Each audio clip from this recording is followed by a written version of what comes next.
Is it time? It is time for us to do what we have been doing, and that time is every day. We'll know in a very short period of time, but it looks like it could be something that will be not good. Believe me, not good. I see issue with that. And again, hey. You're not going to be able to insult your way to the presidency. That's not going to happen. I don't know who created Pokemon Go, but I'm trying to figure out how we get them to have Pokemon go to the polls. I'm Ted Cruz, and my pronoun is kiss my ass. So when you think about it, there is great significance to the passage of time in terms of what we need to do to lay these wires, what we need to do to create these jobs.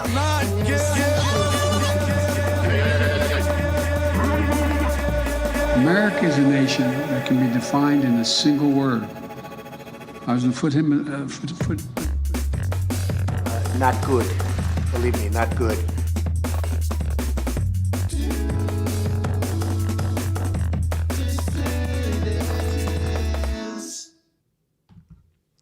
Hello, dissidents. Good morning. Welcome one and all to our Friday, December 29th morning due edition of the Due Dissidents podcast. My name is Keaton Weiss, here with Russell Dobular. Good morning, sports fans. Good morning. We got a very morning show today. Very morning show. This is real. There you go. I could use another cup of ambition. Today is the best day. Well, you know, Keaton, according to the chat, you're a smug opportunist. Oh, is that right? That's right. I'm glad they're coming for you for a change. I don't know what happened. I'm not doing anything differently. I'm still an asshole, but I think for it's some an inside reason joke. You're getting it lately. Well, you told me, you said I was a smug opportunist on the show that you co-hosted with our friend Tusker at the beginning. You said he's a bit of a right-wing opportunist. I'm glad it's a joke because I don't know, man. I mean, that I don't see. I mean, right-wing grifter, maybe. Smug opportunist, never. Yeah, exactly. I don't think I'm smug. I'm opinionated. I'm pugnacious, but I'm not smug. No, I wouldn't say that. I'll get down in the gutter and fight people. Smugness means you're kind of above it all, right? Yeah. I mean, we're like an insult to manners, decency, decorum. Exactly. Both of us. That's basically the show, isn't it? Exactly. Yeah. Keaton fired that woman, says Saul. I want to thank Tusker for filling in for me on Wednesday night. My wife Amanda had a little bit of a health scare, just a really elevated heart rate. She worked a full day, 10 hours after being sick for a while, and so I think just she got a little overexerted, and she had a heart rate well above 200 for about an hour. So she had to go get checked out, but thankfully she's all right. She's back at work right now. Shout out to my father-in-law for watching the little ones right now while I do this. But thanks to Tusker and Russell, you guys did a great job. That was a good show. I caught most of it, and it was quite good. It came out good. So thank you very much, Tusker, for filling in. Well done. Job well done. I just hope Amanda takes our crack is whack lecture to heart. Yeah, and right. We won't see any more of these incidents now that she's going to lay off the stem. Well, you know what happened? They took a lot of blood from her to do like blood work and stuff at the hospital. So that night, as many of you who stuck around for the Q&A know, I had to go pick her up from work, which meant that her car was there. So I had to drive her in early this morning, and I got a coffee on the way back, and that's the only cup of coffee I had. So it's been about 3 hours since I've had a coffee, which is not the best circumstances under which to do a morning show, but I will muscle through. Hang on. You were up at 6?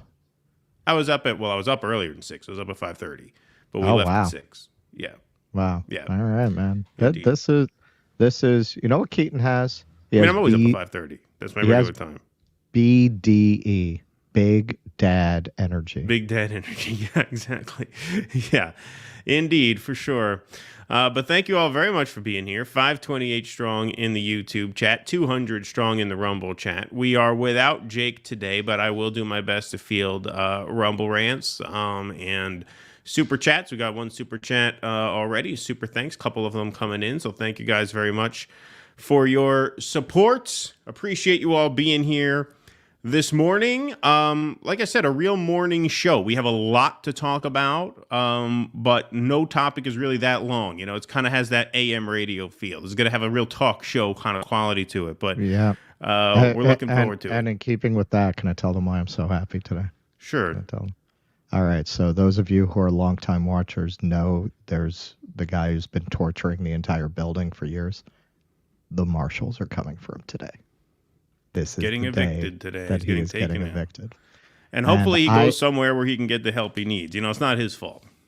It is not his fault. I mean, okay, what the building has been through, I'm sorry. Like, yes, I don't blame him, but is everyone going to, like, pop the champagne when he's out of here? Well, yeah, yes. It's torture. But it's his parents' fault. 5 years. Exactly. Now, if I saw his parents who imposed this on their tenants and then continued to collect rent, yeah, if I saw them getting taken out in handcuffs, then I would really break out the noisemakers. Right. Because they deserve it. They deserve it. This guy, I mean, yeah, it's an indictment of the city. I talked about this when we went to the eviction hearing. The city assigns a custodian basically to represent in a case where it's a mentally ill person who's going to be evicted. Guy didn't do nothing, man. They were like, do you have any objections? No. Do you have any exhibits? No. Do you have any testimony? No. He was just there just so they could check the box of saying somebody was there. That was it. So yeah, of course, arrangements should have been made with the city as soon as he's evicted from that apartment. He should be going to a facility. That's not going to happen. They're going to put him on the street. Now, on the karma side, I would imagine he's going to go straight to his parents' house. Yeah, he'll go to his parents' house, yeah. And yes, that is well deserved. Yeah. All righty. Let's get into some segments. You know, a lot of people, folks, in our space take this week off, right? They take the December, 23rd, 24th through New Year's off. This is holiday week. That's why you're seeing a lot of, shows in this space put out like, hey, best moments of 2023. No, we're here working. We are here working. We have not skipped a day. We've adjusted some time slots, but we have not skipped a day. We are hard at work through the holidays. You know who's not hard at work through the holidays? Joe Biden. Here he is, arriving in St. Croix. Do you say it's St. Croix or St. Croix? It's Croix, right? That's how you pronounce it. I mean, we say it that way. Probably if you were civilized, you would say Croix, but we're not from a civilized nation. Right. Where we are Americans. Big-bellied, big-mouthed, pea-brained Americans, so we say St. Croix. I don't need this. I don't need this working-class hero crap. Here's Joe Biden arriving in St. Croix for vacation. Another vacation for Joe Biden. New York Post reports Biden again staying for free at St. Croix, home of wealthy friends that would rent for more than $6,000. President Biden arrived Wednesday in the U.S. Virgin Islands for another free vacation at the home of wealthy supporters after prior gifted stays drew criticism from ethicists, including for his failure to disclose the munificence on annual forms. Wow, munificence, that's a big word, especially for the New York Post. That's like a New York Times word, munificence. They're making a play for disaffected time readers. Yeah, exactly. They're really trying to go highbrow here, it seems like, in the new year. The 81-year-old president is expected to stay 6 nights at the 3-bedroom beachfront home of Bill and Connie Neville, whose secluded St. Croix retreat typically operates as a VRBO rental. First Lady Jill Biden, granddaughter Natalie, and possibly other members of his family will join the president at the lush villa, which offers an in-ground pool and picturesque views of the Caribbean Sea and an offshore island. Biden stayed at the same home last year over the New Year's holiday and also didn't pay a cent, drawing outrage because he had given the Nevilles tickets the same month to his first state dinner as president, which featured a heavily curated list of about 300 billionaires, cultural icons, and politicians to welcome French President Emmanuel Macron. Where the fuck do you get the balls? Picture of the estates here. These are from the New York Post. Obviously, we did not fish and dox anybody here. These are public. It's a publicly available photo. Look at that beautiful scenery for the president. So I want you to ask yourself this, folks. And I tweeted something to this effect. Okay. I want you to ask yourself here. I'll put this video back up. Let's do a little thought experiment, right? Let's put our Sam Harris hats on. Imagine you're the most powerful man in the world, or woman in the world, or non-binary, whatever. The most powerful person on earth, right? We'll be very inclusive here. I really want to cast a broad net here because I want to make this as universal a thought experiment as possible. Imagine you're Dylan Mulvaney. Right, exactly. Imagine you are the most powerful person in the world, and there is a world historic atrocity happening that you have the power, as the most powerful person on earth, to stop at any moment. And you decide instead to go to the beach. This is why I say these people in power, these rich people, these oligarchs, these politicians, they're just wired differently. Does anybody watching this or listening on the podcast think that if they were in a position to stop a world historic genocide that's going on, that they would be vacationing on the beach knowing that they could be working to stop the mass slaughter of 1,000 children a week? Is there anybody who would even contemplate going to the beach when you have the power to stop this absolute horror show? I would venture a guess nobody in this audience could even contemplate going on vacation at a time like this. Well, this is what I'm talking about when I say that there's something very slavish in humankind. There is something in people, it's probably owed to our primate ancestry, to bow to an alpha, to a superior ape and their power and their rights. We forgive things in our leaders that we would never forgive in our neighbors.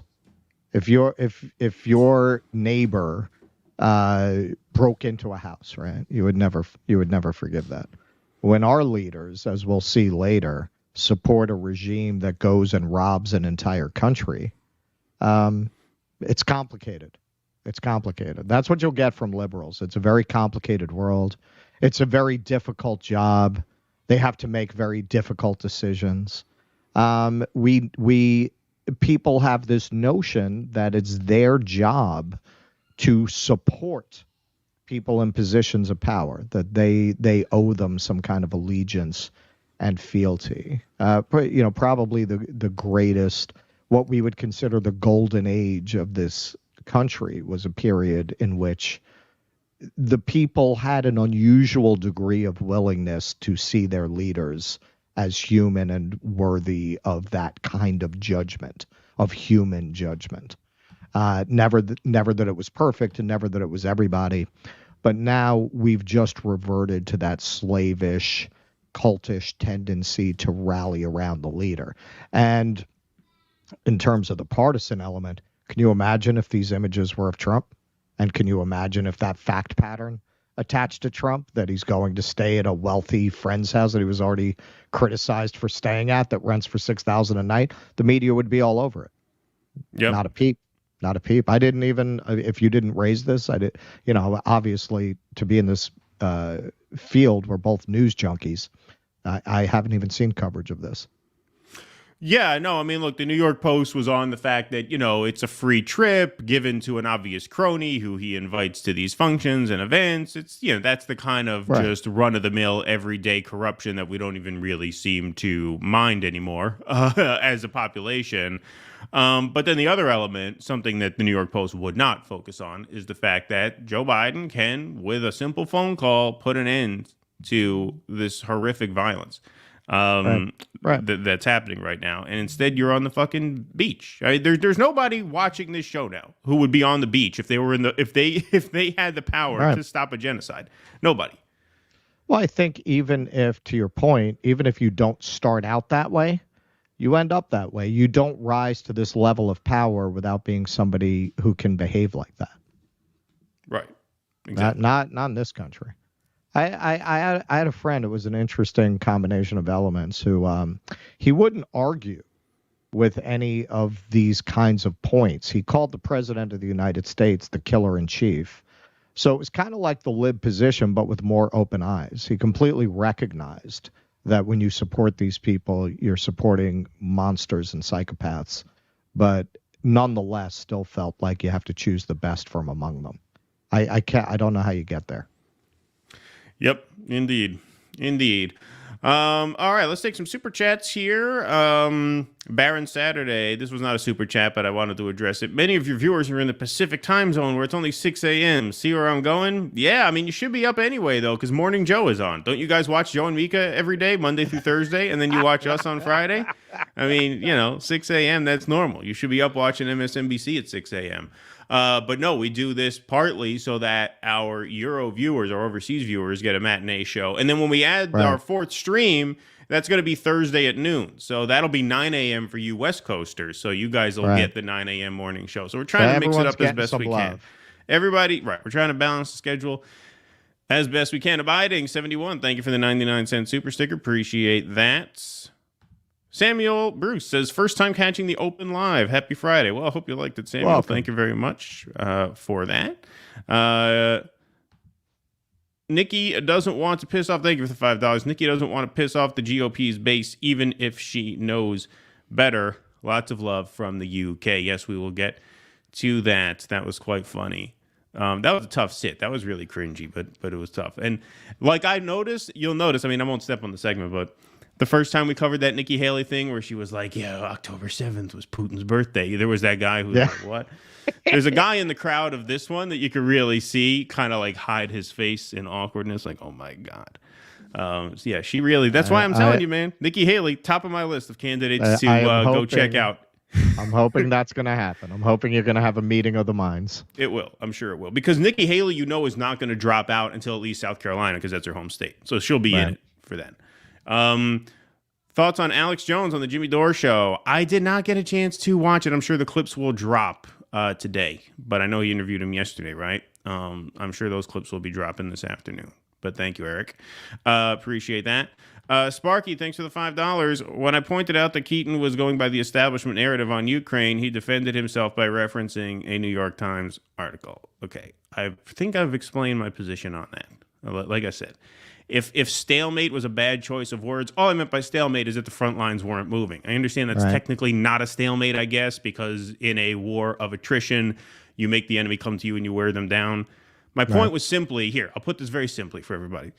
The Ukraine war is able of lasting a lot longer than the Israel-Gaza war. There. Is that easy for everybody to understand? All right. Thank you, Sparky, for the $5. Sorry, I got that one already. Would JFK have gone to the beach during the Cuban Missile Crisis? Yeah, right, exactly. I mean, maybe Kenny Bunkport, but it's close by. That is a good point, Sparky. Thank you. All right, let's move on here. We did have some news break last night and then overnight. I mean, in the still of the nights. But let's go to this. Donald Trump removed from Maine primary ballot by Secretary of State. Maine barred Donald Trump from the primary ballot Thursday, becoming the second state to block the former president from running again because of his actions before and during the January 6, 2021 attack on the U.S. Capitol. The decision by Maine Secretary of State Shenna Bellows is sure to be appealed. The Colorado Supreme Court last week, of course, as we know, found Trump could not appear on the ballot in that state under a part of the U.S. Constitution that prevents insurrectionists from holding office. The Colorado Republican Party has asked the U.S. Supreme Court to review the case, which could resolve for all states whether Trump can run again. Both states have temporarily put their decisions on hold so Trump can pursue appeals. Here are some key states where Trump's ballot eligibility has been challenged. Obviously, Michigan and Minnesota are keeping him on. That's significant. Those are two legit swing states. Colorado leans blue and will almost certainly go blue anyway. Oregon has a case pending. Maine now has Trump taken off the ballot. Maine is the closest to a swing state of those three in question now because they divide their electoral college votes by congressional district. And in both 2016 and 2020, Trump did win one of those districts. So this is the first ruling that could potentially, quite possibly, in fact, probably have electoral college consequences. The others are significant in terms of the primary process, because if Trump is off the ballot in enough primary states, that could keep him not under the plurality, but under the 50% majority, which then pushes voting to a second round at the Republican convention. And by far the biggest danger that we've been hearing of in terms of him getting thrown off of a primary ballot that could have real consequences at the convention is the state of California, which was rumored to be contemplating taking him off the ballot there. News broke in the middle of the night. I don't know how a court releases a statement at like 1 o'clock in the morning, but they did. California Secretary of State leaves Donald Trump on the presidential primary ballot. So this is a very significant development because California goes blue in the general, but it's still a very high population state, which means there are a lot of delegates to be had in the primary. So the fact that he's on here is a big step towards getting him over that 50% threshold. So this is big news for that reason. California's Secretary of State declined to remove Donald Trump from the presidential primary ballot despite a call for her to do so from the state's lieutenant governor.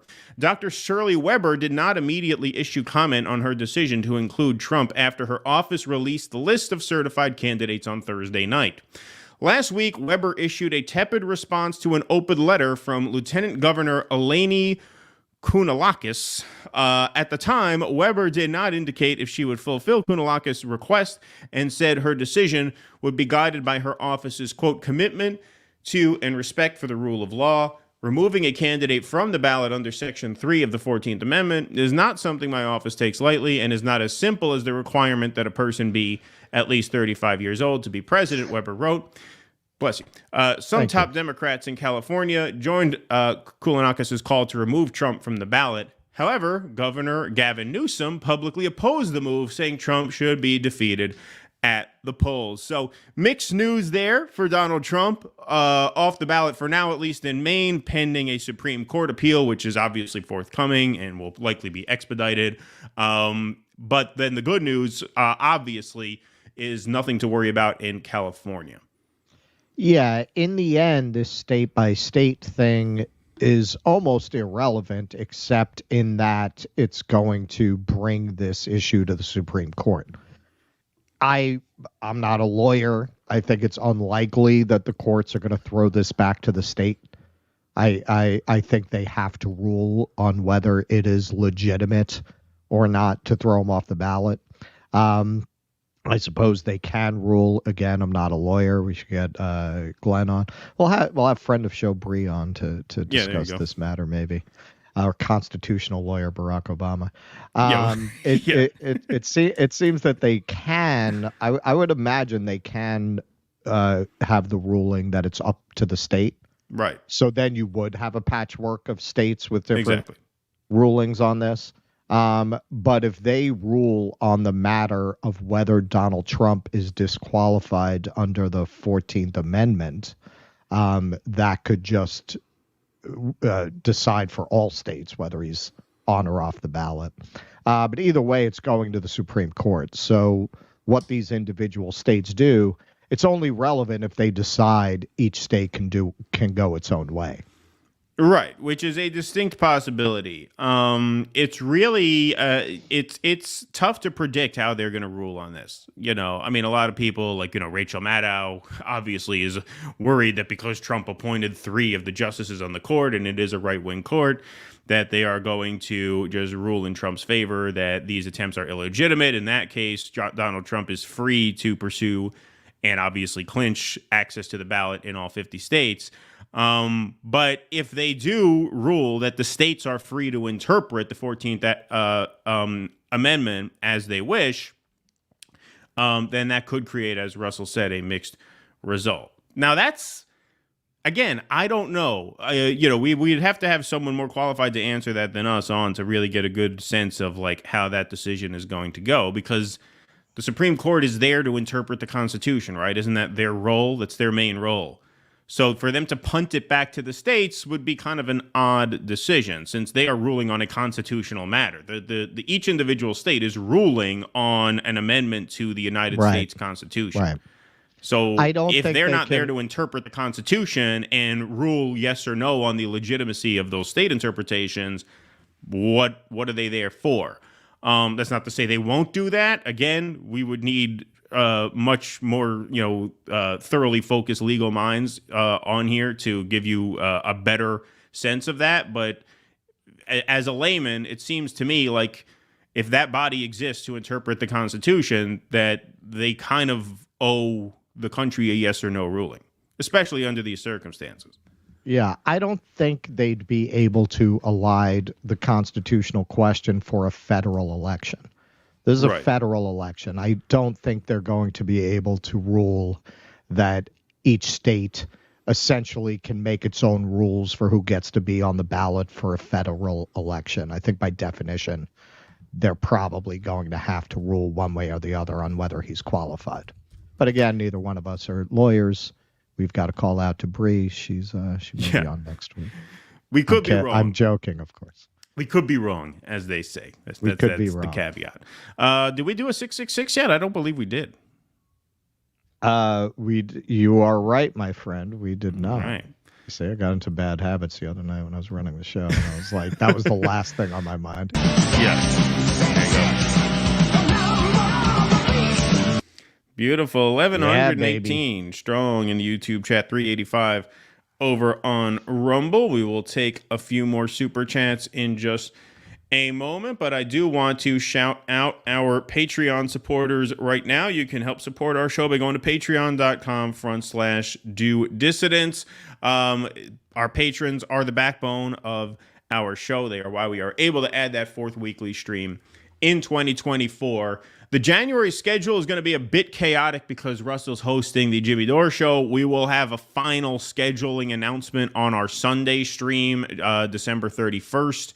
In terms of our final schedule for January, we will be very, very busy men in January, and we're not going to neglect this channel just because of Russell's hosting gig. So we will be on the air a lot, both on the Jimmy Dore Show and here. You're going to be getting us 6 days a week. 6 days a week, indeed. You can go to patreon.com/do-dissidents and help us out. You can also go to do-dissidents.substack.com. We had 2 articles come out this week. I put one out yesterday or the day before, and then Russell's got one coming out. Should be this afternoon. It's done. We just got to package it, find a nice photo for it, a nice headline. Go over and join our Substack.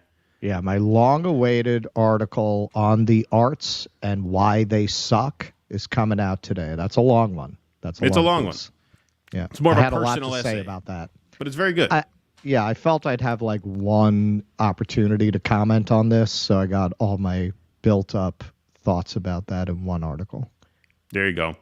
You can go to Substack, Patreon, or Locals, do-dissidents.locals.com, and become a paid member there. We are doing our supporter stream tomorrow night. That is Saturday, December 30th at 8 p.m. Tomorrow night, we will be doing our patron show.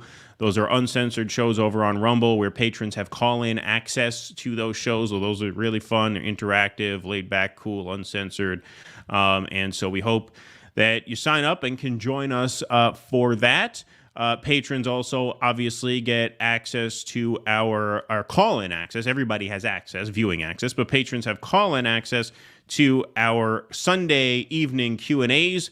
Because both these recent Sunday shows are falling on holidays, we're doing the Q&As on the Wednesday evening shows. So obviously, December 31st is New Year's Eve. We're not dumb enough to do a show at night on New Year's Eve. So New Year's Eve, Sunday's show will be at 2 p.m. Eastern. And there will be no Q&A after that show. There will be a Q&A the following Wednesday, I guess January 3rd, after the 8 p.m. show there. So that's our schedule. If you could sign up, it really helps us out. It helps censor-proof the operation. It helps build this project. Patrons, Substack subscribers, Locals members, you guys are the backbone of the show. We say it every time because we mean it every time. And so we thank you all very much for your support. I'm going to answer one non-super chat. Don't worry, I'm not starting a fight.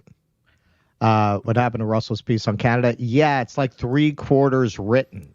But the arts thing, because one of my old theaters closed a couple of weeks ago and I went to the theater party, it inspired me to finish that one first. But it's coming.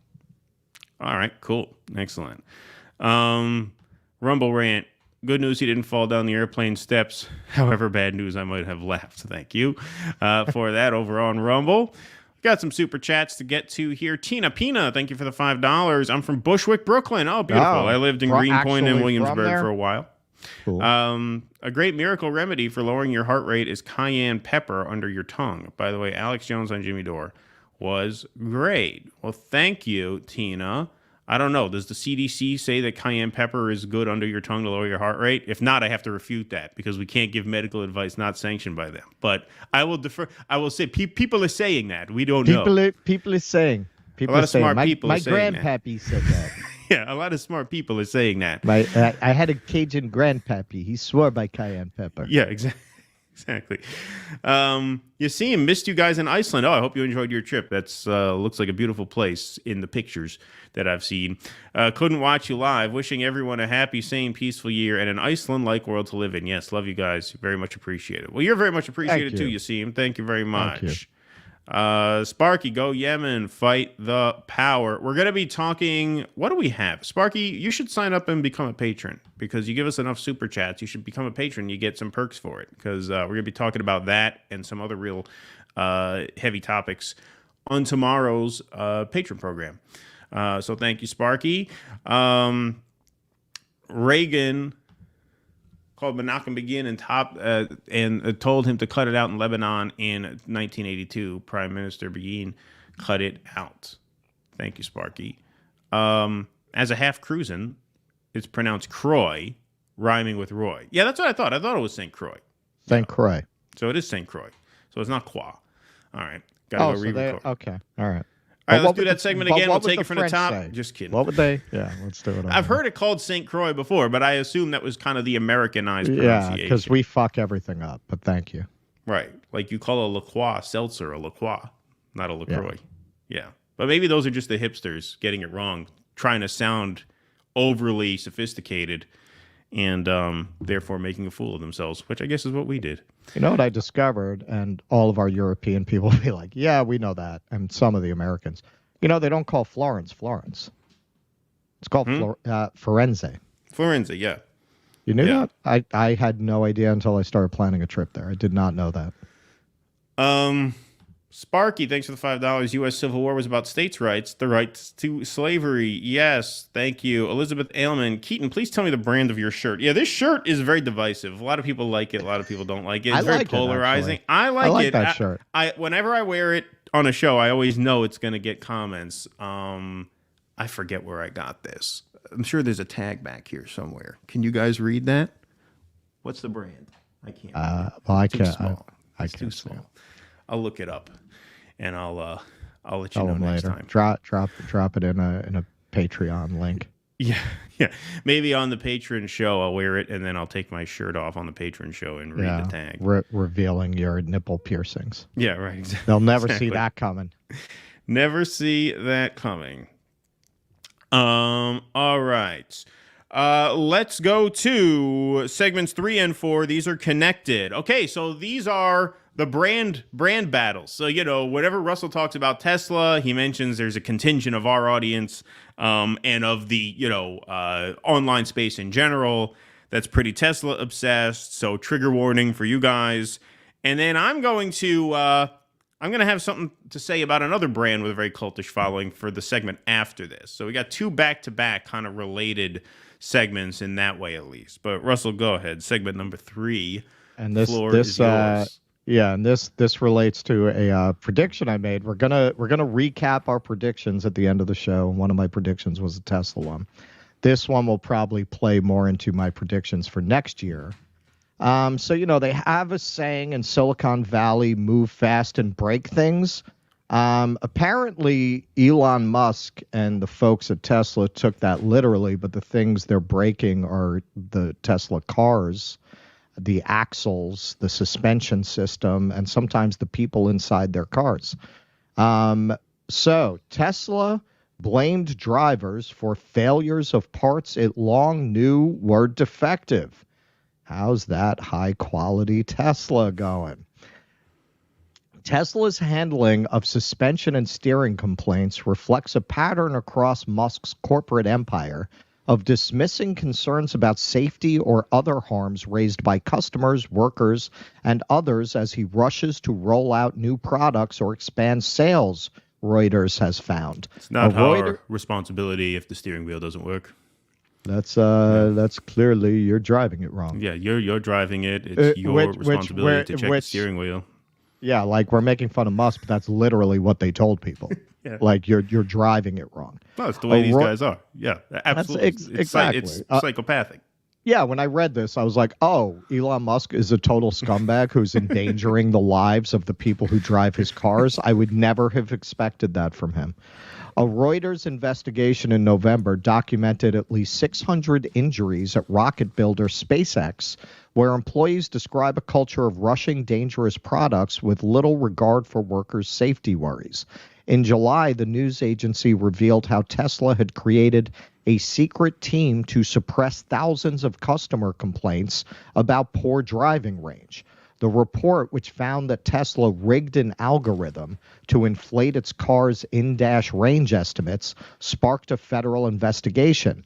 Late last year, Reuters exposed how hurried experiments at Musk's brain chip startup Neuralink resulted in the unnecessary suffering and deaths of laboratory animals, despite objections from workers seeking to protect them. Listen, man, if you know, there's a site, the Darwin Awards, about people who died in ways that are so stupid you need to get them out of the gene pool.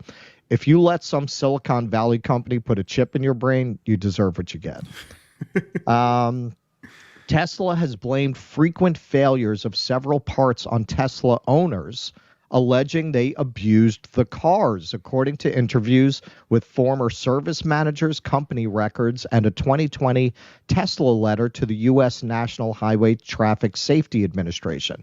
In other cases, the automaker charged customers with out-of-warranty cars to replace parts that Tesla engineers internally called flawed or that they knew had high failure rates. Engineers ordered repeated redesigns for several parts and discussed seeking money back from suppliers because of the defects. The records reveal persistent problems with low-tech suspension connections, such as upper and lower control arms and fore and aft links. These parts are relatively inexpensive for Tesla and largely invisible to most consumers, but they play a critical role in safely connecting a car's axle and wheels to its body and steering apparatus. So if you go back and you read this article, there are many cases of literally the wheel breaking off the Tesla while people are driving it. Literally, that's what they're describing here. Tesla, It's not our fault you have an uneven weight distribution inside the vehicle. No, that article starts off with a story of a guy who literally had the car for less than 24 hours and they refused to cover it, claiming he had driven the car wrong, claiming he must have been bumping into curves and stuff, which we're going to get into in this, why they went so out of their way to deny these warranty claims. My father, real quick, once bought a used minivan. There's a very, very quick story, but it's funny. He bought a used minivan. He was all excited about it. So he brings it home, and he's all excited to pile the family in and go for a drive. So he says, all right, everybody pile in. He opens the back door, like the sliding door in a minivan. All right, everybody pile in. Opens the back door, slides it open, door falls off. Falls off the van. Because that's not something you would check before buying a car if you're not like with your family. You don't check all four doors. You take for granted the fucking doors stay on. As soon as he opens the door literally comes off the car, falls off. Yeah, right. So when you buy a Tesla, you just assume the wheels are going to stay on. Right. You just assume the wheels are going to stay on. It's not the kind of thing you necessarily look into. Right. Yes. Tesla told U.S. regulators the failures were caused by, quote, driver abuse. The company also instructed service centers in a February 2019 talking points memo to use the same explanation with customers experiencing aft link failures. Now understand, aft link failures, they're talking about what's holding your wheels on. Right. They were told to blame vehicle misuse, such as hitting a curb or other excessive strong impact, which, excuse me, even if you did hit a curb, the car should be better made than that the wheels would fall off the car. Even if that were the case, that's not an excuse. Tesla uses the terms abuse and misuse in the conditions of its warranty contract language that allow the automaker to decline claims for repairs or damage. Tesla employed this deny and delay strategy as its ballooning costs of warranty repairs threatened the company's profitability at a critical juncture. Here it is. When investors were scrutinizing its long-term prospects. During the fourth quarter of 2018, Tesla paid nearly $500 for repairs on average for every Tesla in operation at the time, service engineers were told in a series of memos. In total, an April 2019 memo noted Tesla's repair business lost $263 million in the quarter because of the high volume of warranty and goodwill repairs. For comparison, that was nearly double Tesla's quarterly profit of $139 million. This is what it goes back to, juicing the stock price. Because if you remember, if anybody has paid this kind of attention to Tesla, Tesla was, as I've said, it was the original meme stock that kept losing money and losing money and losing money and doing more and more share offerings. But it had this cult following where people kept propping up that stock price. They would throw money into Tesla every time it pulled back, and eventually they were able to come into profitability. But right around that time, when they swung to profit for the first time, according to this, it wasn't really profitable because the cars were so defective that they were paying out a lot of money on repair costs. So this is now being investigated. 2 U.S. senators call for Tesla recalls after Reuters investigation. 2 U.S. senators have written to Elon Musk, Tesla's top executive, calling on him to, quote, swiftly recall any steering and suspension parts that pose a safety risk. The letter cites an alarming Reuters investigation published on December 20th that exposed how Tesla has blamed drivers for frequent failures of components it has long known were defective. Quote, we write with extreme concern following recent reporting about Tesla's knowledge of safety flaws in its vehicles and concealment of the causes of these flaws from the National Highway Traffic Safety Administration, states the letter, which is signed by Senators Richard Blumenthal of Connecticut and Edward J. Markey of Massachusetts. The senators call on Musk to correct apparent false and misleading representations made to the safety agency. Okay, so Tesla's reputation is very much like Apple. It relies largely on this notion that the engineering of the cars is so superior. It's head and shoulders above any others who are entering the electric vehicle market. But apparently that is largely a smokescreen. And Elon Musk, I will give him this. He's a great showman. He has been very good at putting forward that image for Tesla. But hey, Teslas have been blowing up with these uncontrollable fires, and people have been dying in these autopilot accidents for quite some time. Unlike Apple, I have long thought that the claims of Tesla being effective and safe were false. Now, full disclosure, I should have said this at the top. But most of you know this if you've followed my coverage with this.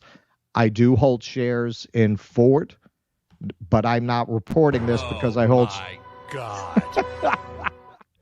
You knew that was coming. I'm not holding shares in Ford. Yeah, way to reinforce stereotypes. Yeah. You see, that's his Maltese half. They're throwing the rest of us under the bus. Well, it shows you're a self-hating JOO, since Ford notoriously, historically anti-Semitic. Well, back in the day. I have a book about that back here. No, I'm well aware of it, but it was a while ago. Let bygones be bygones. Yeah, water under the bridge. Water under the protocols of the elders of Zion. I am a shareholder of Ford.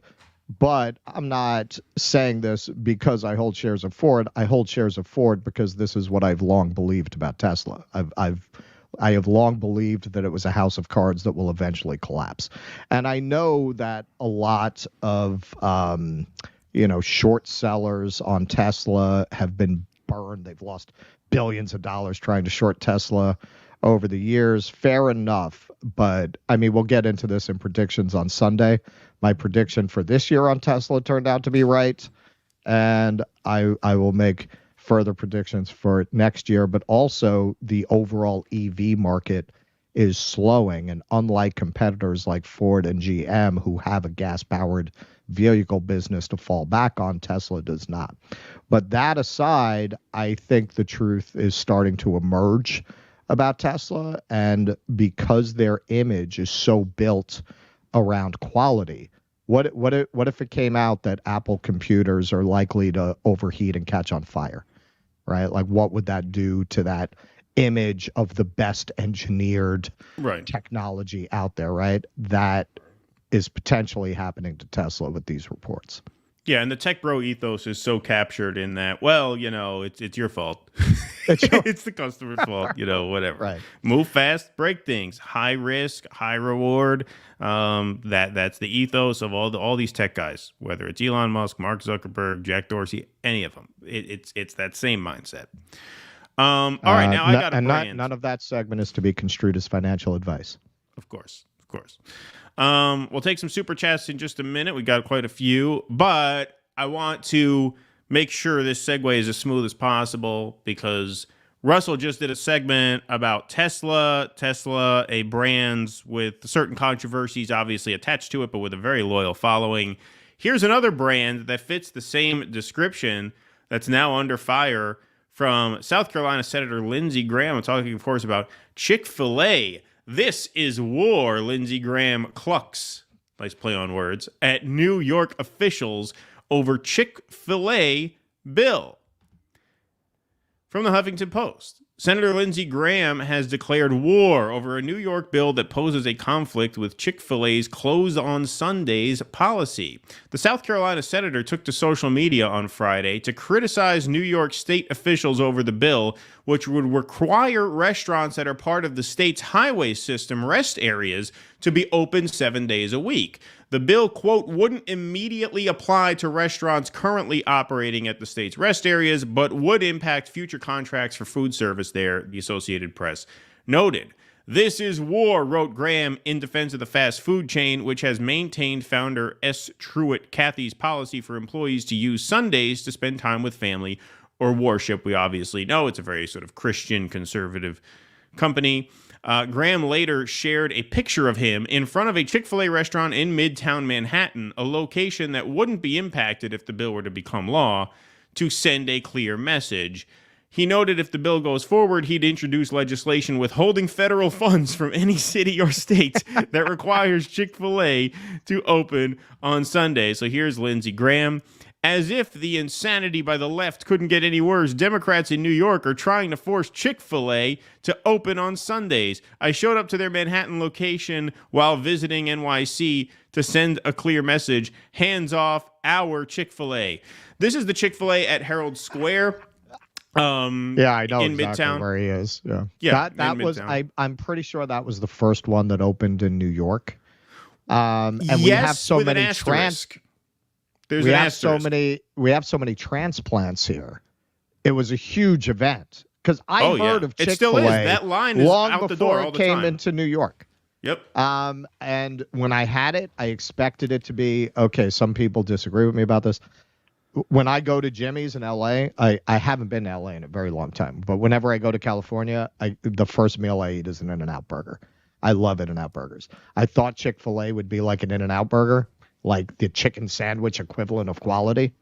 It's a fucking chicken sandwich, man. I don't know what y'all are going on about like that. Yeah, no, I agree with that 100%. But this Chick-fil-A is always crowded. The line's always out the door. It's the first, real franchise location. They did have Chick-fil-A sandwiches, though. They had a kiosk in an NYU cafeteria building on University Place. Oh, did they? That not a lot of people knew about, and it wasn't really considered a legit Chick-fil-A because they didn't have the signature sauce there. But they did have the Chick-fil-A sandwiches there. I see. And it was inside a cafeteria. It didn't have a storefront on the street, Right. so not a lot of people knew about it. It wasn't open to the public.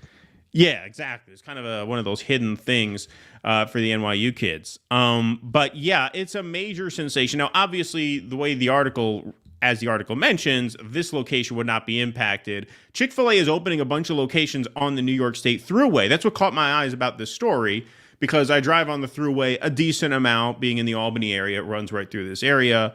And before we moved, Amanda had to drive the Thruway every day, and I would go with her a few times. And I noticed they are opening Chick-fil-A's on the Thruway sort of rest areas. A couple are already open, but some of them aren't, which means they may be subjected to this new "you must open on Sundays" policy.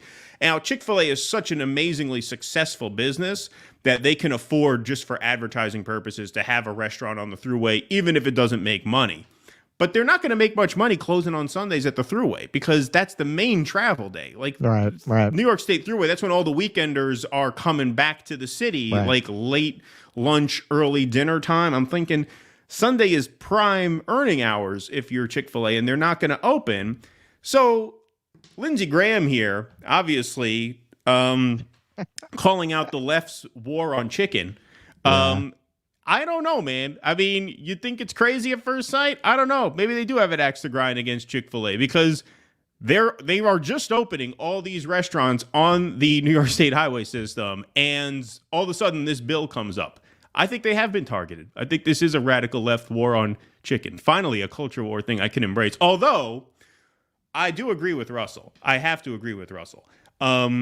A Chick-fil-A just opened in our area. Amanda had never had one before. And I said, trust me, you're going to be disappointed because the drive-through line's like 40 minutes. It's a sensation. It's unbelievable how people line up and wait 45 minutes for a fucking sandwich. Right. And I said, there was no point in fighting her on it because it's the kind of thing, like, she's not going to believe me until she tastes it for herself. So we're going to have to do it at some point. I said, all right, we'll sit in line for 40 minutes. We'll get a chicken sandwich. And she agrees with me. She likes the sauce. I don't think the sauce is anything special either. It is marginally at best better than the McDonald's Southern chicken sandwich with the butter and the pickle. Marginally. Now, the McDonald's chicken sandwich you can get in 3 minutes in and out. The Chick-fil-A, you got to sit there for 45 minutes online for essentially an above average fast food chicken sandwich. It's ridiculous. Like the cult of Chick-fil-A is crazy, and it's very powerful because I actually know a lot of liberals and lefties who would normally take a stand against them because of their, Christian right sort of politics, who betray their morals just to eat Chick-fil-A. So people love this stuff. They absolutely adore they won't even go off X. They're certainly not going to deny themselves what they consider a delicious chicken sandwich. They love it. It's not even better than, a Popeyes chicken is better. Popeyes is way better. The Popeyes KFC chicken sandwich is a million times better. So I don't get the whole Chick-fil-A business. I don't understand what the appeal of it is. They must just have a great PR department. It's like the pizzeria here in Brooklyn Heights by Dumbo Grimaldi's. They always have a line, and if there's one food item we take seriously in New York, it's our pizza. Bagels would be second, but pizza is definitely number one. It's never on our top 10 lists. Every year, New York publishes, you have different papers will publish best top 10 pizza in New York. Grimaldi's is never in the top 10. So where's this line coming from? The only thing I can think is some travel guide like Frommer's or something must have mentioned it. But it's old, too. There's a history behind it, I guess. Yeah, but yeah, it's not worth There's a history behind a lot of pizza. Like, don't get me wrong, it's not bad. It's not bad pizza, but there's much, much better pizza in New York than Grimaldi's. It seems like it's just one of those things, man. Word of mouth. I guess if you're from certain parts of the country, you grow up on it. I mean, that has a lot to do with it. That's why you get people who it never makes sense. Why do we have Subway in New York when any corner bodega will give you a better sandwich? Much better sandwich than you're going to get at Subway, because you got these people come in from the burbs, from other places, who that's what they grew up on. They think that's what it's supposed to taste like. Yeah, I dated a girl who preferred Domino's to real pizza, and I couldn't figure it out. I said, oh, man, that's what they fucking get in Michigan, man. Right. She associates that with her childhood. So that's the only thing I can think with Chick-fil-A.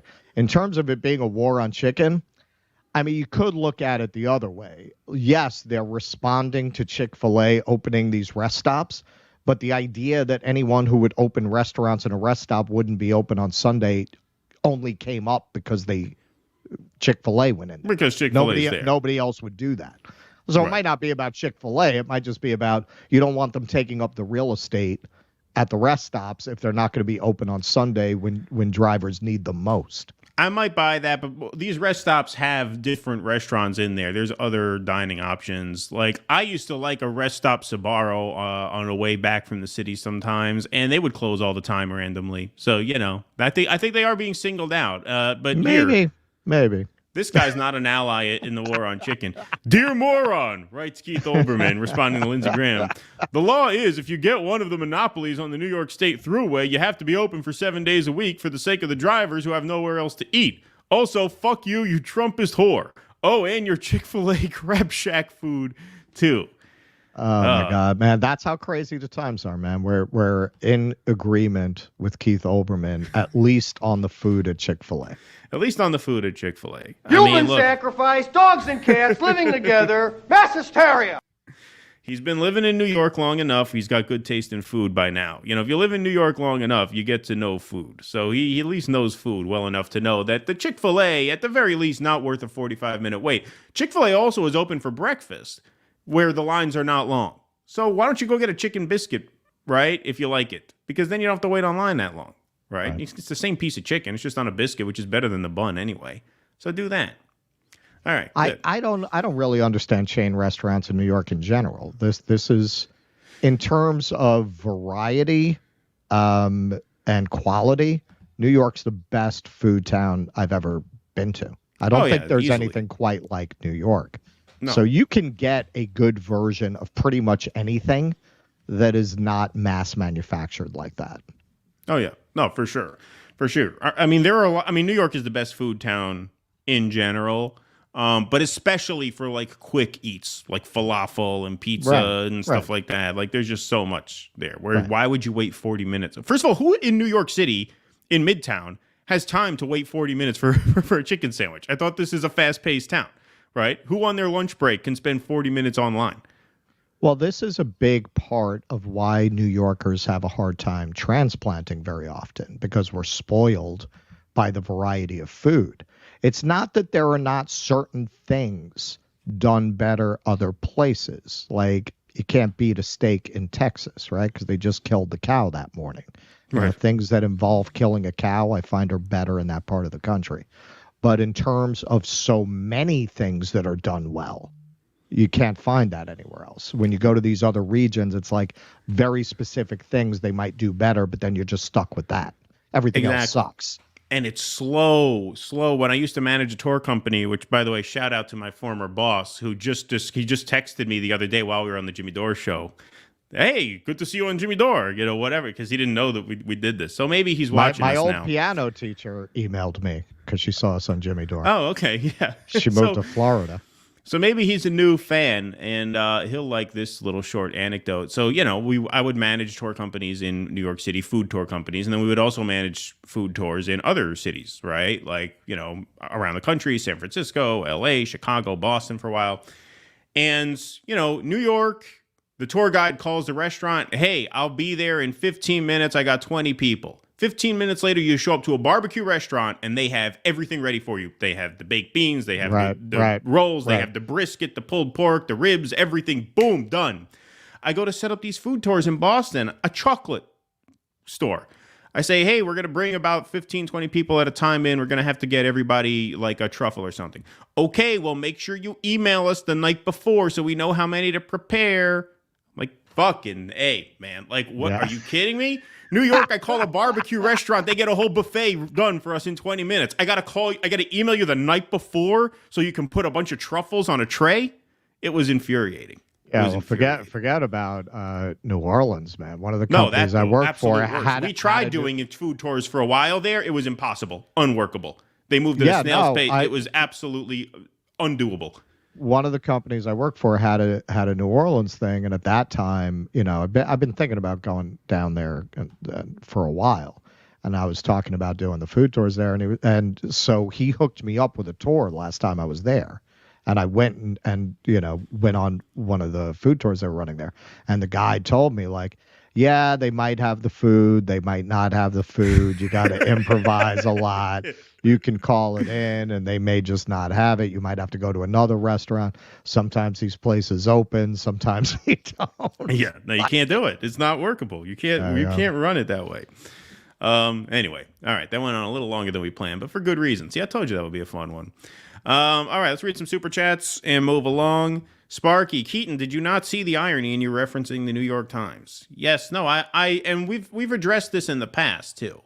I'll give you a serious answer. I mean, one of the things we try to do is use those kinds of sources so that the libs can't hit us back with, whoa, where did you read that? If you ever argue with like a mainstream liberal, or even like in the old days, the conservatives used to do this too. They do it to a certain extent now, but not as much as they used to. When you make an argument, they will attack the source of the information. And if it's a source that they find questionable, they just ignore your argument. So the efficacy in citing sources like the New York Times and the Washington Post and CNN and CBS and mainstream outlets is to insulate ourselves from that charge, right? It's a way of saying, okay, don't try and filibuster us by just discrediting the source of the information. We're giving it to you from your own sources that you guys read, that you guys trust. So now engage us on the arguments. That's part of the reason that we do that. I am not a fan of attack the source.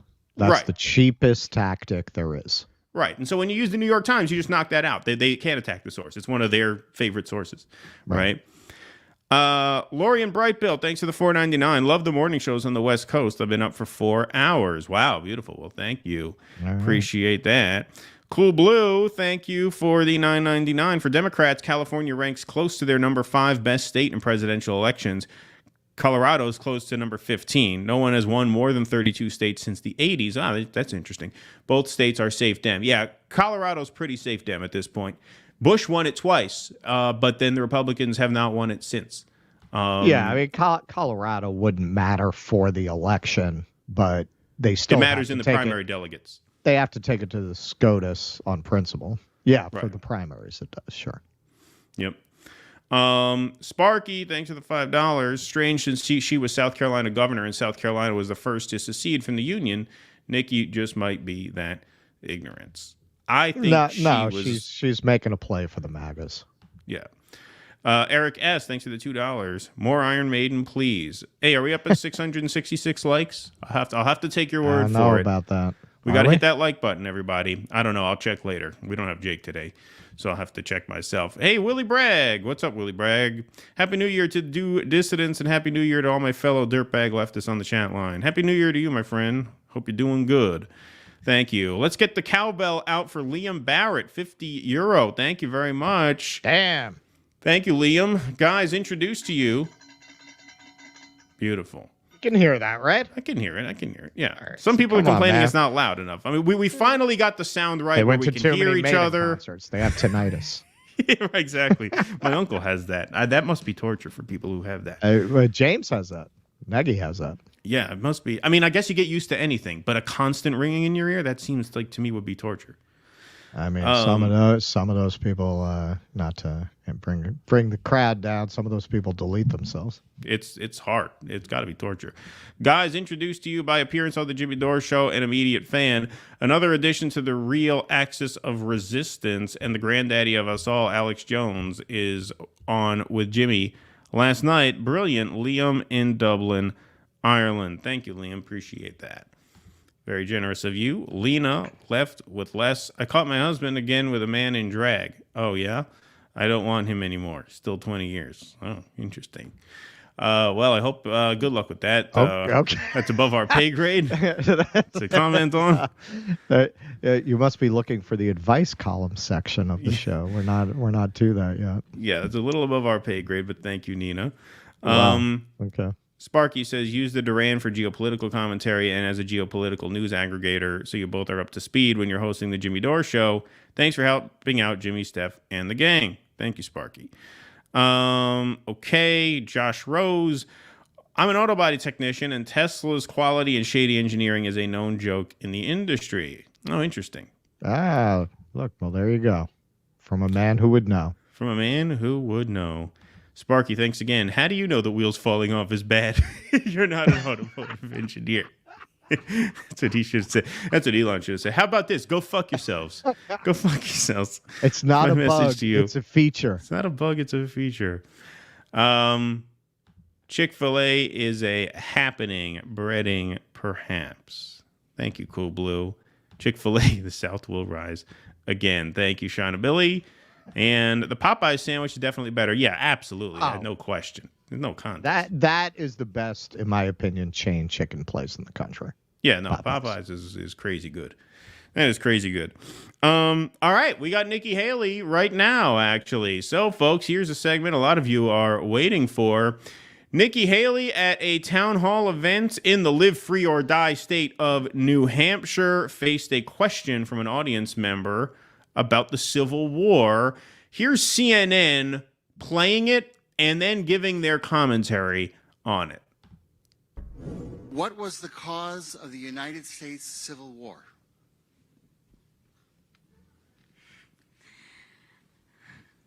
Well, don't come with an easy question or anything. I mean, I think the cause of the Civil War was basically how government was going to run, the freedoms and what people could and couldn't do. What do you think the cause of the Civil War was? I'm sorry? I'm not being president. I want to see your view on the cause of the Civil War. I mean, I think it always comes down to the role of government.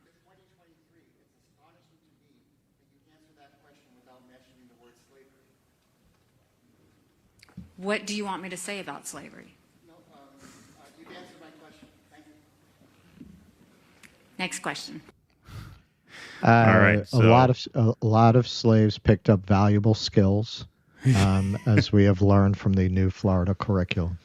Unfortunately, you can't see my cursor on the screen, but look at the far left of the frame above the woman with the brown hair, right above. Look at that guy hiding his face. He's like, why did I sit in the front row? Yeah, why did I sit in the front row? He's hiding his face literally the whole time. He does not take his hand off his face through the duration of this question. You look at it, it's like, oh. That is tough. That's a tough audience to be in. I'm telling you, man, top of my list of candidates to visit on the New Hampshire campaign trail when I'm there the weekend before Election Day. Nikki Haley, 100%. Like, I would just love to interview that guy. Hey, what was going through your mind as she was being challenged with this question? Look, in fairness to her, she's saying it's a Democrat plant. That was obviously somebody who was looking to embarrass her because that person knew that she was going to have a hard time answering it. And that person, whatever their intentions, were kind of proven right, were they not? I mean, she says this is about how the government works, right? Which is a way of saying, well, it was about states' rights, because that's how a lot of the diehard conservative base want to interpret it. So that's what she was trying to say there. She can't go as far as to say it was about states' rights, because then she'd have everybody on her. But that's clearly the direction she was steering her answer in.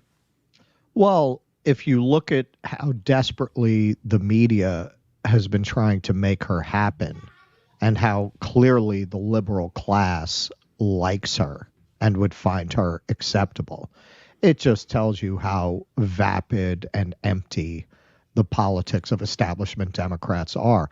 What part of this woman is a psychotic ding-dong did you not get from her take on Israel? What part of that was not clear to you? Of course, she's the same person. And Ukraine. Of course, she's the same person who's going to go up there and try to duck the slavery issue and a question about the Civil War. Who did you think this person was? Yeah. Now, I want to play this response because Greenwald actually tweeted out this clip of CNN responding to it. And I think he made a good point that because this is Nikki Haley, because this is like the establishment's Hail Mary against Trump, they are not quite giving her a pass on this, but they're being much easier on her than they would if Donald Trump said this. If Donald Trump said this, this would be all over. This would be viral, even way more viral than it went now. This would be like his interview with George Stephanopoulos about David Duke, right? Do you denounce David Duke? I don't know anything about David Duke. Whatever. Right, it would be that level hysteria if he said something like this. Instead, here's the CNN panel reacting. No, it's not your average town hall question, but she did seem What's her name? Surprised by it. This is Caitlin Collins in the middle. Yeah, I can't take her seriously. Is it just me, or does she always look like a 6-year-old dressed up in her mother's clothes? Yeah, she's definitely new. She's definitely new. Looks like she's playing grown up. I don't know. I forget what the blonde woman's name who gives this answer is. I wish I remembered that. But here's the question and answer in reaction to the Haley response. Voter, as you could hear there, called her out for not mentioning slavery. What do you make of that answer? Yeah, if I were her, that would have been pretty easy to just say that and move on. But it's also, I think, pretty clear that that voter was kind of trying to catch her and saying something that would potentially make her less appealing to those independent voters in New Hampshire that she's going to rely on so heavily. So this was an easy question to answer. I wish she had answered it using the easy word, say slavery. There's a disagreement in our country about it.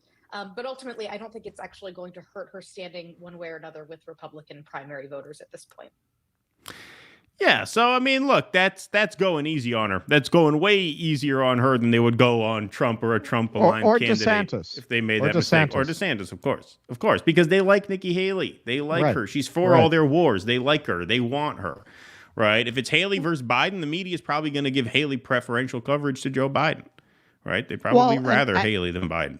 How far are her politics from any Democratic candidate who would be running? How far is she from Hillary Clinton? I mean, she's not, Hillary Clinton obviously would not have answered that question that way because she has a different base, not because she really has different ethics. Right, exactly. But she was clearly trying to duck that. And whether that was a plant or not, that should not be a trick question. I mean, what was the Civil War about? That's not a trick question. That's not a gotcha. That was the questioner's point in asking it.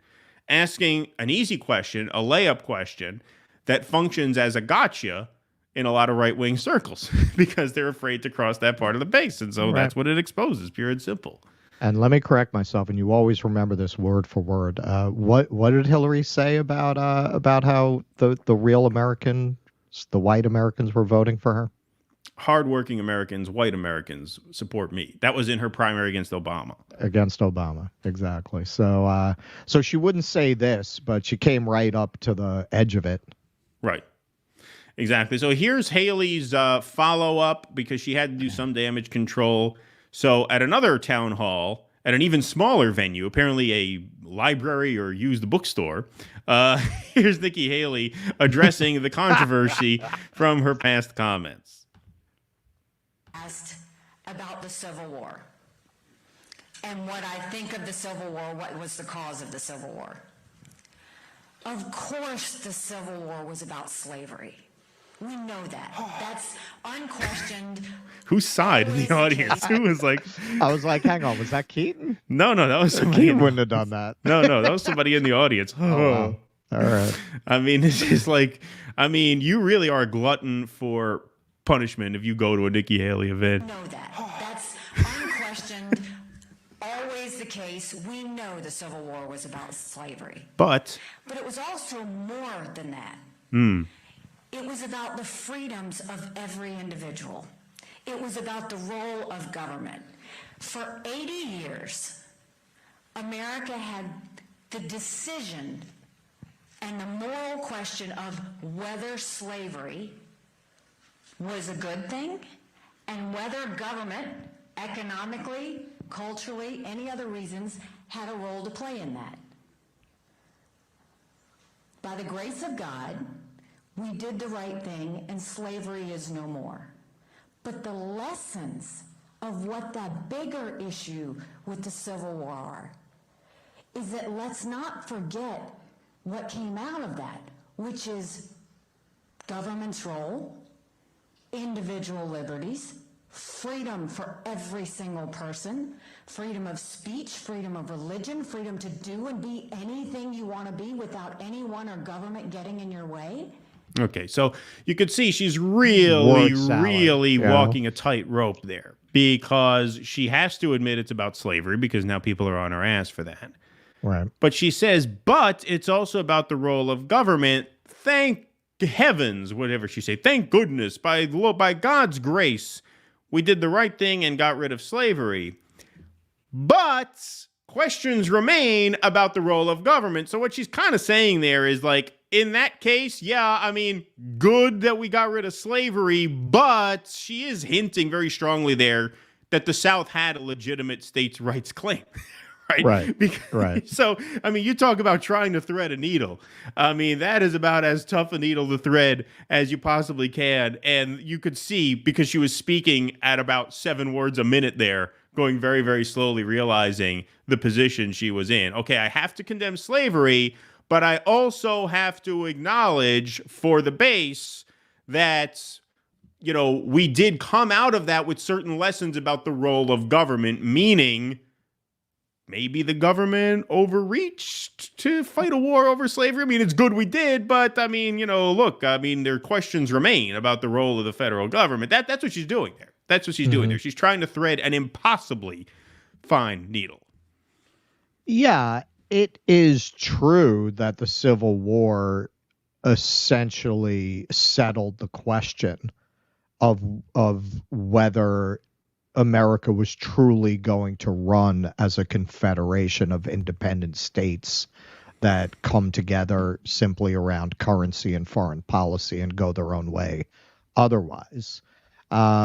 She is in the unfortunate position of having to cast that, no matter what the issue that triggered the armed conflict was, as of debatable positive outcome, while not saying that directly. So, yeah, I mean, exactly. She was doing quite a tap dance up there, trying not to piss off the states' rights people, who don't feel that outcome was desirable.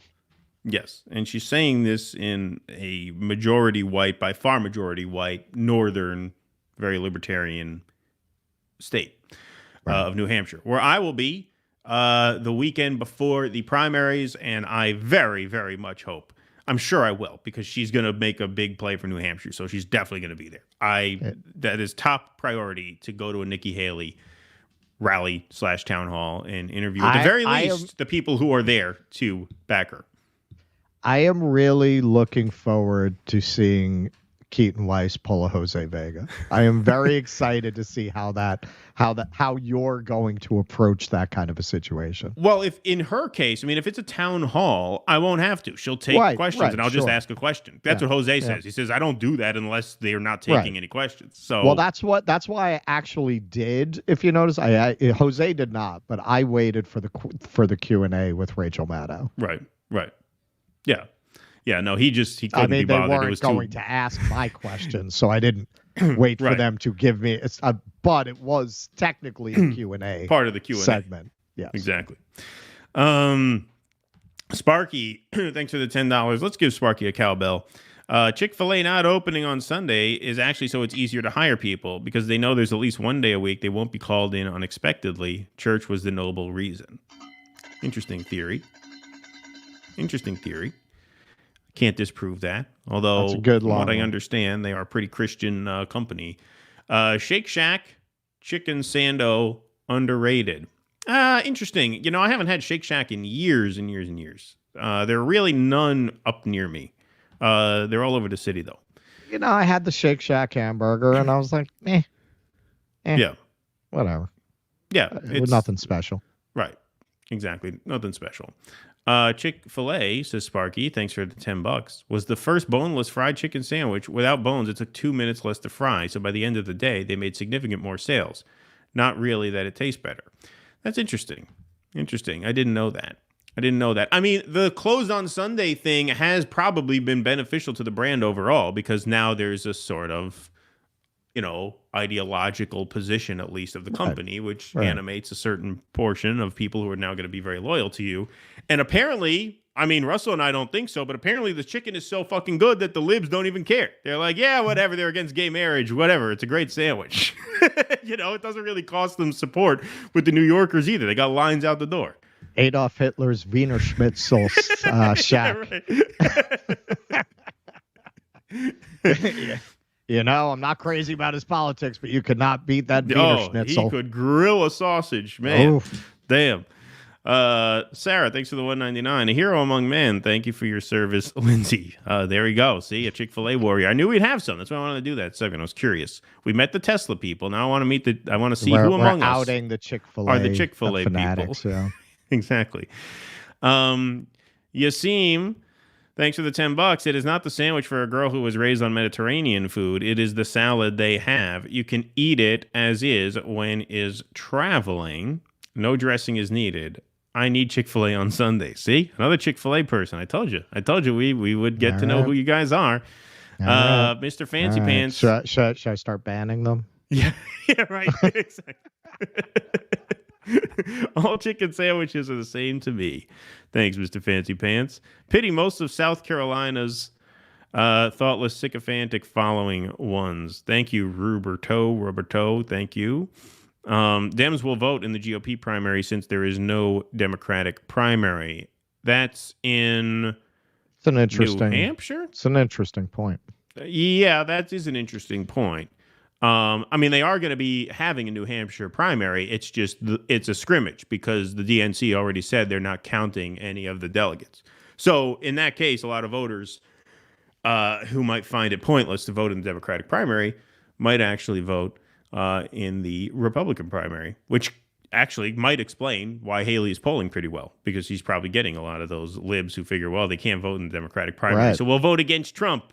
You know? Well, and especially in open primary states, why wouldn't you? Right. They don't even have to change their registration. Exactly.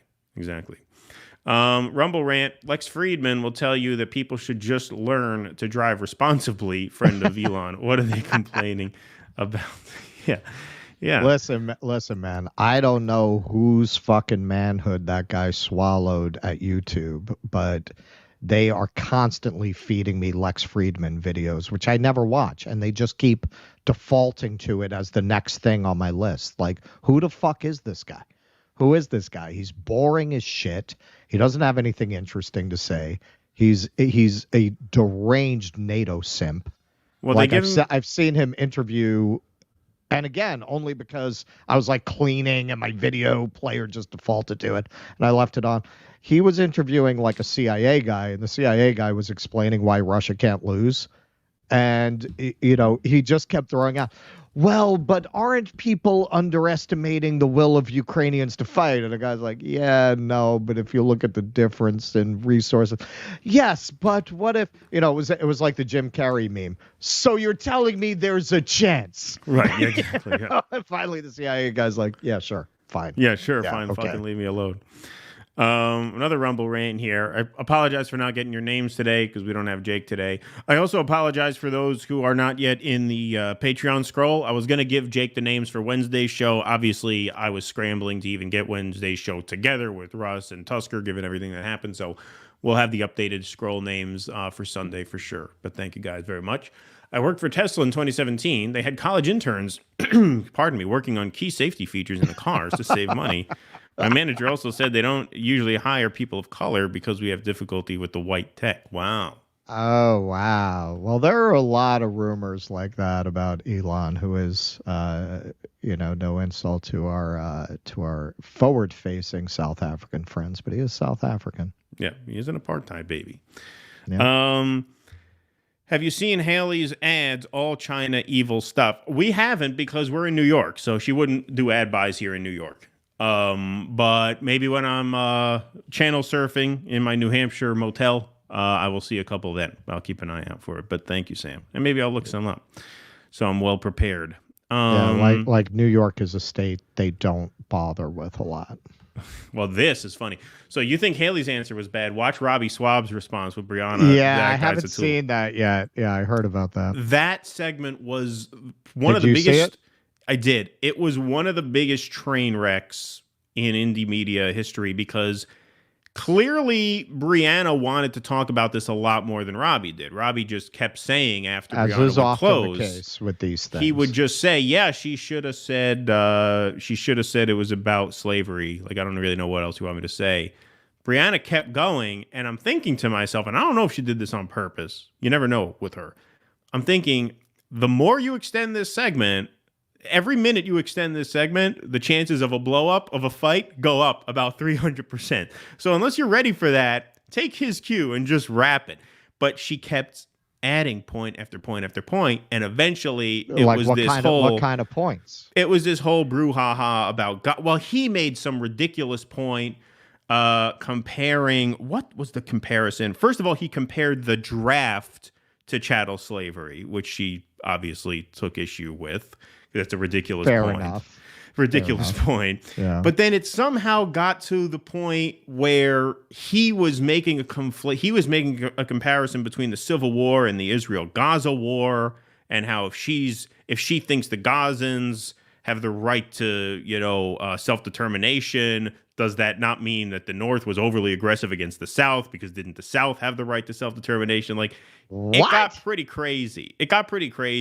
We would have maybe covered it, but it went on for so long. Bree was on the right side of that one. Oh yeah, I mean his arguments were just an absolute mess.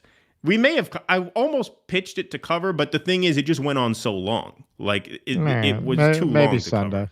Maybe we'll do a condensed version of it Sunday. But yeah, that was quite something. But I kept telling myself as I'm watching it, because I watched it before I knew it was going to blow. It wasn't like I saw there was a blow up and I was watching it to wait for a blow up. I'm watching it, and seems to be that Bree kind of made her point around the 6-minute mark.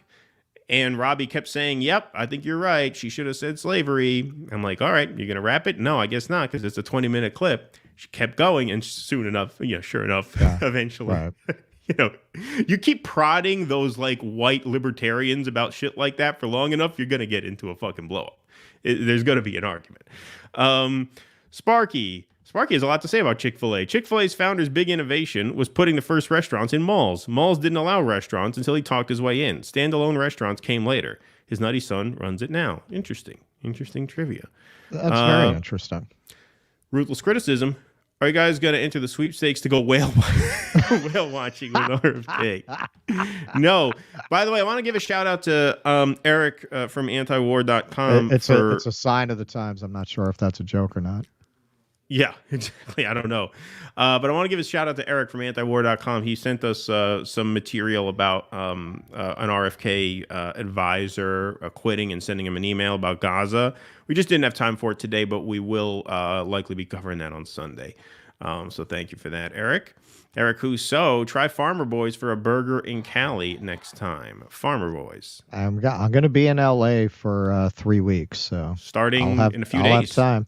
You know what I like out there? I mean, not like I like In-N-Out Burger, but there's another one we don't have here. El Pollo Loco is very good too. Yeah, it's a good one. Stop eating meat. 99% factory farm torture. It is terrible. I raise my own. Russell raises his own. I have a side room here. I've got a lot of you can't hear them during the show. That's why we got the noise cancellation. Yeah, that's why we need a new microphone. I got a whole barnyard full of animals. A chicken coop. Yeah. Cool Blue, thanks for the $4.99. Regarding the Chick-fil-A discussion, see, I knew this would be a hit. There was a line, perhaps on the Emmy winning, The West Wing. Liberals love to compromise. Yes, indeed.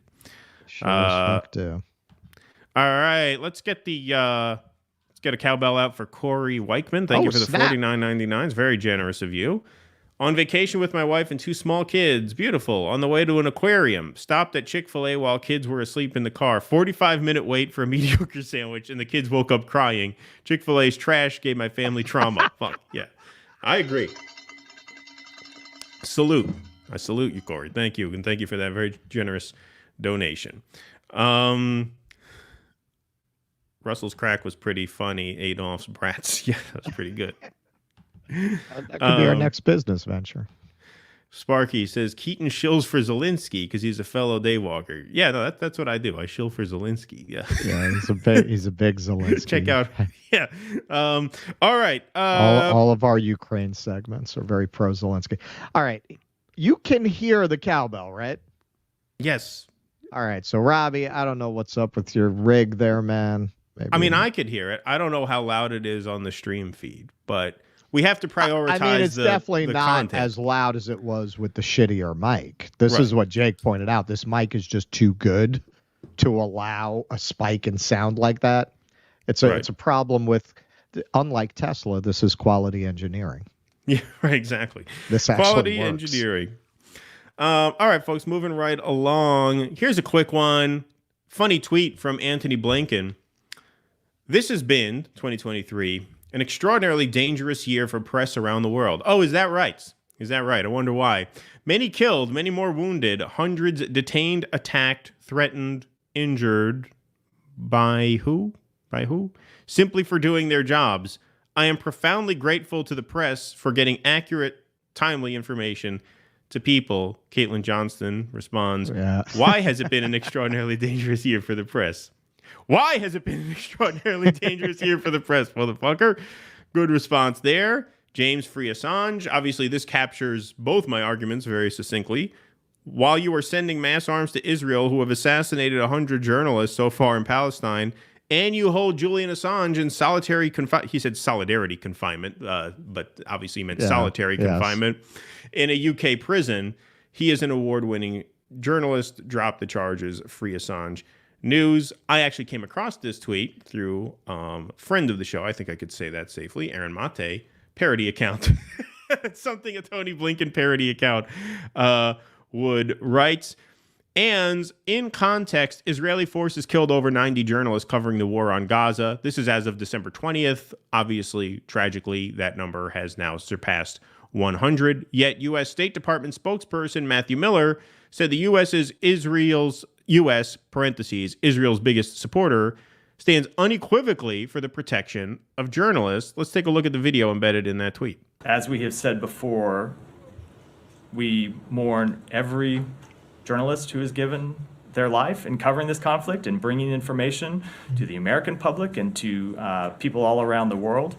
We think the work that the Free Press does is critical to a democracy, especially in conflict zones where, unfortunately, far too many do pay this sacrifice, and our condolences go out to all of their families.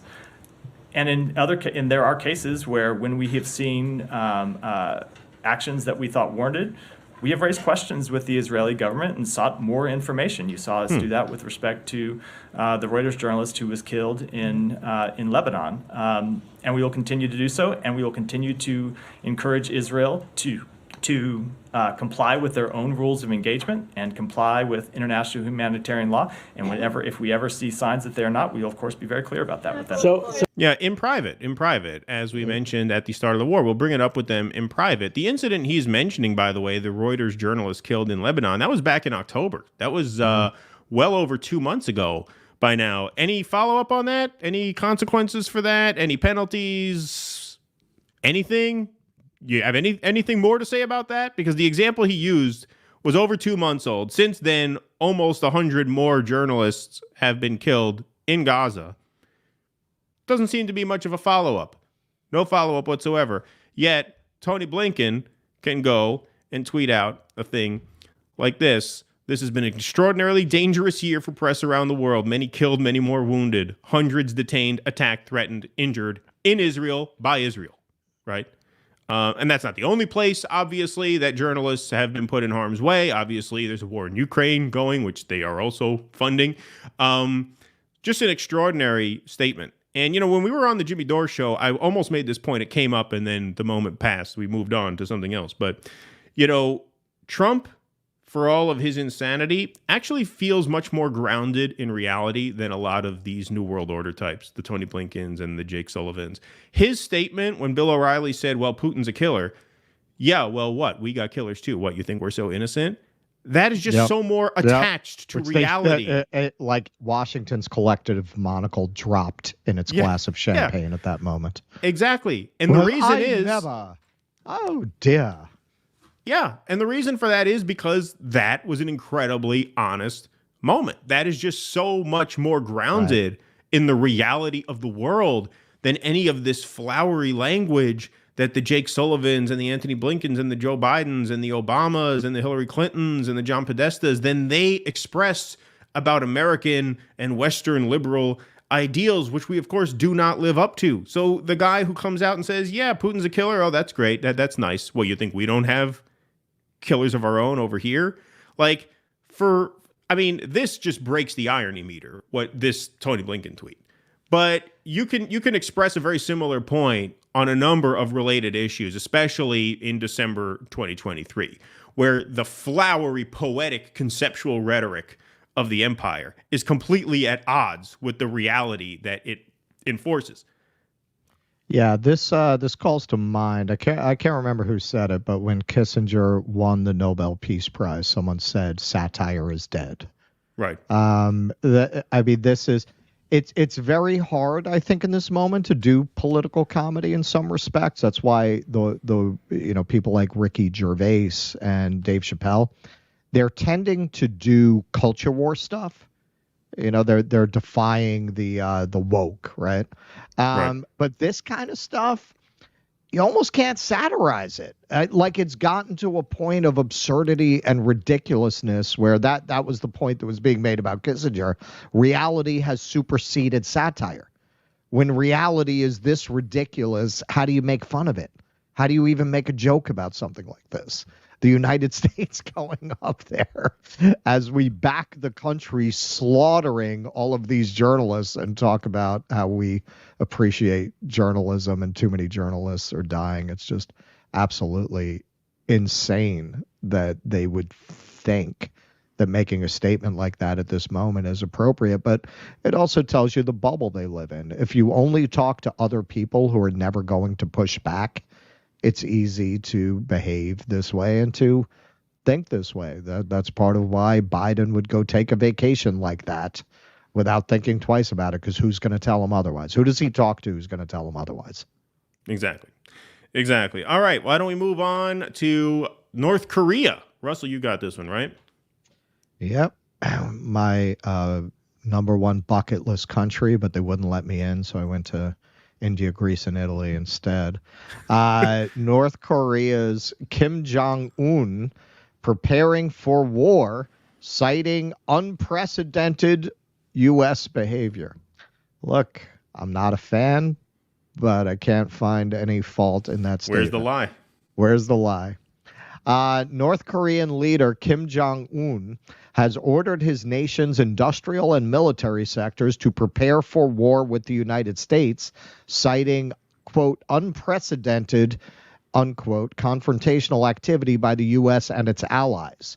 Kim, speaking at a 2024 planning meeting Wednesday of his ruling Workers' Party, said an in-depth analysis indicated the severe political and military situation on the Korean peninsula had, quote, reached its limit, unquote, the state-run news agency reported Thursday. The news agency said the military-industrial sector, nuclear weapons sector, and civil defense sector were urged to, quote, further accelerate the completion of preparations for this war, unquote. Kim's statements continue a pattern of threatening rhetoric in recent months.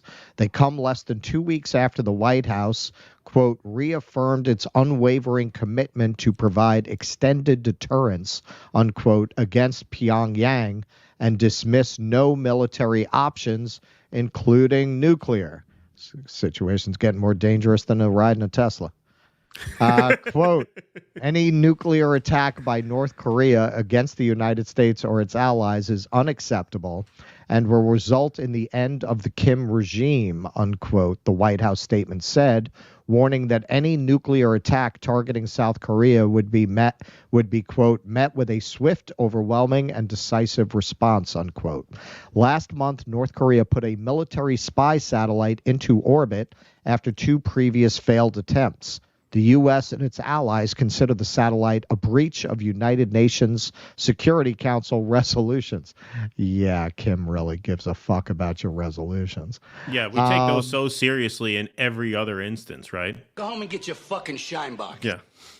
On Wednesday, Kim pledged to expand cooperative relations with, quote, independent anti-imperialist countries in preparation for the rapidly changing international political landscape, unquote.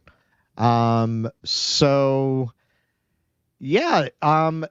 was so terrible when Donald Trump was having good relations with this crazy bastard and making him feel less threatened. This is so much better. I'm so glad that we've taken this belligerent posture towards this nuclear-armed nation run by a dangerously unstable dictator. That is much better. That, as an American, I feel safer with Joe Biden's saber rattling against a nuclear power. Yeah, I mean, well, this is where, this kind of jumping off what we talked a little bit about in our last segment, this conceptual notion of American exceptionalism and the sort of infallibility of the American ideal and the arrogance that comes with that, to think that, well, the world will be a better place if we just try and impose those ideals anywhere and everywhere, whether they're welcomed or not, whether or not the person or nation we're trying to impose them on is equipped and willing to defend themselves or not. We are just going to evangelize the American ethic anywhere and at all times. That's what we're seeing now. That's what the Blinkens and the Jake Sullivans want. And Trump's attitude towards this was completely different, which is we have our country. Russia has their country. Kim Jong-un has his country. He says, I respect them. I respect them. That doesn't mean he likes them. Doesn't mean he approves of how they run their country, but he respects. We have our country here. We have our shop here. They have their shop there. And it's important. In fact, it's imperative in the nuclear era to get along, as he put it very, very simply, with these different nations and their rulers, because that's how you have stability. That's how you have peace. And the chaos and violence and horror that has been unleashed upon this world since the quote-unquote adults came back into the room with the election of Joe Biden is just shocking. That's what Andrew Tate said to Piers Morgan. He said, we were told Trump is this loose cannon and Trump is going to get us all killed. Well, since Trump's been gone, we've had nothing but violence and death and chaos everywhere. Right. And the other point I'll make, the fucking balls on the United States to cite the United Nations at this moment is just on another level.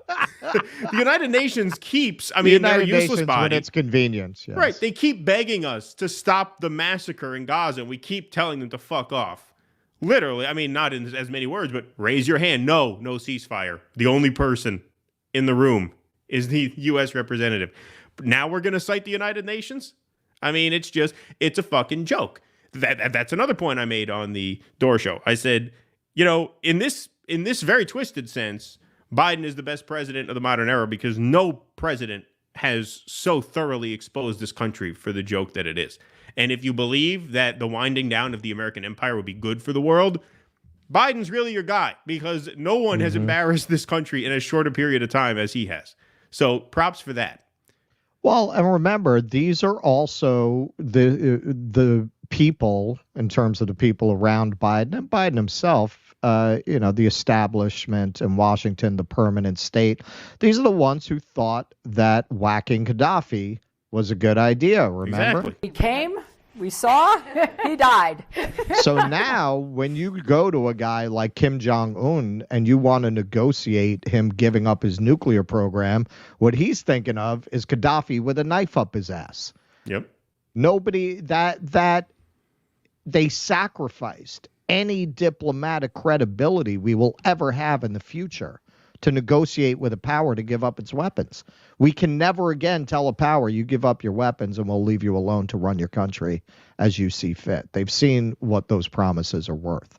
So what leverage do you even have to negotiate with Kim Jong-un? And it's the people in power now who are responsible for that. You think Trump ever would have gone in and whacked Gaddafi? No. Gaddafi wasn't bothering anybody. He was talking about going off the petrodollar. That's what they don't want to talk about. That's why we actually whacked that guy. No, he wanted to use his country's resources for the enrichment of his country and his people. We don't like that. We're in bed with Saudi Arabia, which I think you can very credibly argue is far more autocratic to far less benefit for its people than Gaddafi was. Right. Okay. Ruthless criticism. Thank you for the $5. Libertarians like Robbie have to resort to a weird clinical analysis because the logical conclusion of libertarianism is inherently anti-social. Yeah, that's a good point. That's why I said on the Jimmy Dore show, I meant it as a laugh line, but there's truth to it. Libertarians are funny when they're mad. They really are. Do you ever see the libertarian, was it the debate where the guy's like, should you need a driver's license? No! What? I should need a driver's license. What's next? A license to make toast in my toaster? Well, obviously, no, that's not what's next because we have driver's licenses. and we what did do not not follow from yes. that is a license to make toast in your toaster. That's what I mean. They're funny when they're angry. They really are. And Robbie is funny when he's mad, too. Ex-Decepticon Hero X, thanks for the $4.99. I just want to say thank you to the both of you. Well, thank you. I appreciate both of you and your points of view. Appreciate that. Thank you. Thank you. Good luck to Celtic tomorrow against Rangers, a right-wing pro-Israel imperialist soccer club. Geez, I hate them. Oh, wow. So there's okay, so Celtic is playing a pro-Israel club. Maybe we'll cover that on Sunday. That'll be interesting. That'll be a different kind of story. Okay. Thank you for the heads up, Patrick. Okay, Sam, be careful with Company X makes misstep. Corp marketing is sophisticated. Know they get tons of free press for misstep and then credit for the apology. Yeah, this doesn't seem to be that kind of thing, though. You know, I mean, if your car is dangerous, it's hard to spin that. Yeah, into good publicity. That's the wheels literally coming off. Yeah, that's not there. There's just no upside to word about that getting out. And you know what I will say is kind of strange. I don't want to be conspiratorial about it. I would think this story would be getting a lot more coverage. I understand the Elon aligned anti-woke kind of channels are going to suppress this, but you would think the libs would be all over this story.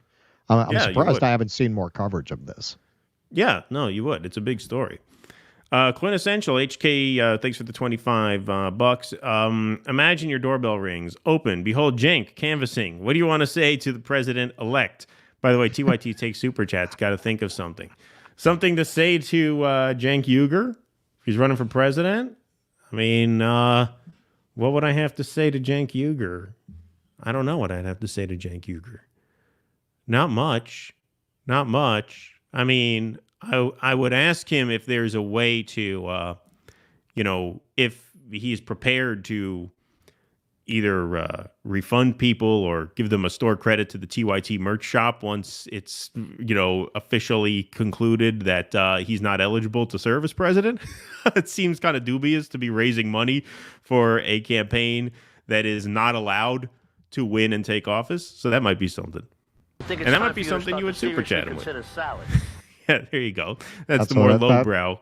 That's what I might say. I would say, Cenk, you with this presidential campaign may have made yourself the biggest grifter in this space of all time. Now, you could argue with the Katzenberg money that they already held that title, but this absolutely puts Cenk over the top as the biggest grifter in the history of online political commentary. Yeah, he's the king. Yeah, I would say that's fair. Derek P. The Civil War started on Putin's birthday. Oh, Putin called Hamas. See the connection. Nikki Haley. I forgot about that. Did it start? What day did the Civil War start? Maybe it was that special Joy Reid brand time machine. Yeah, right, exactly. Went back and started that whole thing. Exactly. Argentine Parliament says Sparky bought all Argentinian slaves from their owners to help facilitate making slavery illegal. Unfortunately, instead of freeing them, they sold them to Brazil. Thank you, Sparky. Kevin. I didn't know that. Kevin has a question for Russell. Please talk with Kurt about his role in making of Horace and Pete. Louis C.K., Steve Buscemi, Alan Alda, Edie Falco, Stephen Wright, Kurt Metzger, Adie Bryant, Michelle Wolf, Amy Sedaris. Love to hear you two on that. Interesting. So he was a creator. Was he a cast member? Was he a writer? Because I know Kurt has done some writing too. Writer. Yeah, he's done a lot of writing too. Interesting. Yeah, that might be fun. I mean, me and Kurt, I could tell from last time I was on with him. So he's got the nerdy pop culture interest that Jimmy absolutely 100% does not. I try to check myself because when I make those kind of movie and pop culture references, Jimmy does not get those at all. He's not interested in that. Yeah, he's like Kurt, me in that way. They go over my head. Yeah, exactly. Kurt is though. Like Kurt, last time I was on the show, I could tell he was very excited that he could make nerdy Lord of the Rings references and there would be somebody there to get it. So Right. we'll probably have some fun with that kind of thing. Maybe we'll do some. See, Jimmy doesn't do these kind of like Hollywood segments because it doesn't interest him. All right, let's move on. Segment number 8. Russell, this is yours as well. Which one is this now? Ramallah. Okay, so I thought this was about Hamas, but there is no Hamas in the West Bank, and yet the Israelis have been brutalizing the West Bank since this started, including raids on Christmas Day, as we covered the other night. Now they're robbing their financial services shops. Unparalleled. Israeli army raids Ramallah, more occupied West Bank cities. Israeli forces also seized $2.5 million from money exchange shops in largest operations in area since October. This is literally like they just went in and robbed their banks. Israeli forces have launched their most intense raids yet on cities in the occupied West Bank as they pressed on with one of the largest incursions in the territory since Israel's war on Gaza began in October. At least one person was killed after Israeli troops launched a coordinated overnight assault on 10 cities, including Hebron, Halul, Nablus, Jenin, Tulkarem, El Bareh, Jericho, and notably the center of Ramallah, which is the administrative headquarters of the Palestinian Authority. Hang on, I thought Israel wants another state. I thought they want the two-state solution. I thought they don't have a partner in peace. Oh, really? They're attacking the Palestinian Authority, the credible alternative to Hamas? That's amazing. It's almost like they don't want to build up a credible authority in the West Bank or Gaza. The raids, which continued until early on Thursday morning, targeted Palestinian money exchange outlets. Quote, "This was a raid like we haven't seen in the center of Ramallah like no other. Since October 7th, we haven't seen a raid of this size," Al Jazeera's Imran Khan said, reporting from near the scene on Thursday. He said the unparalleled raid began at 1 a.m. on Thursday and lasted for about 4 hours, with at least 20 vehicles entering Ramallah. Israeli forces used tear gas and stun grenades to clear a street and then blocked off the area before using a controlled explosion to enter a money exchange shop, Khan added.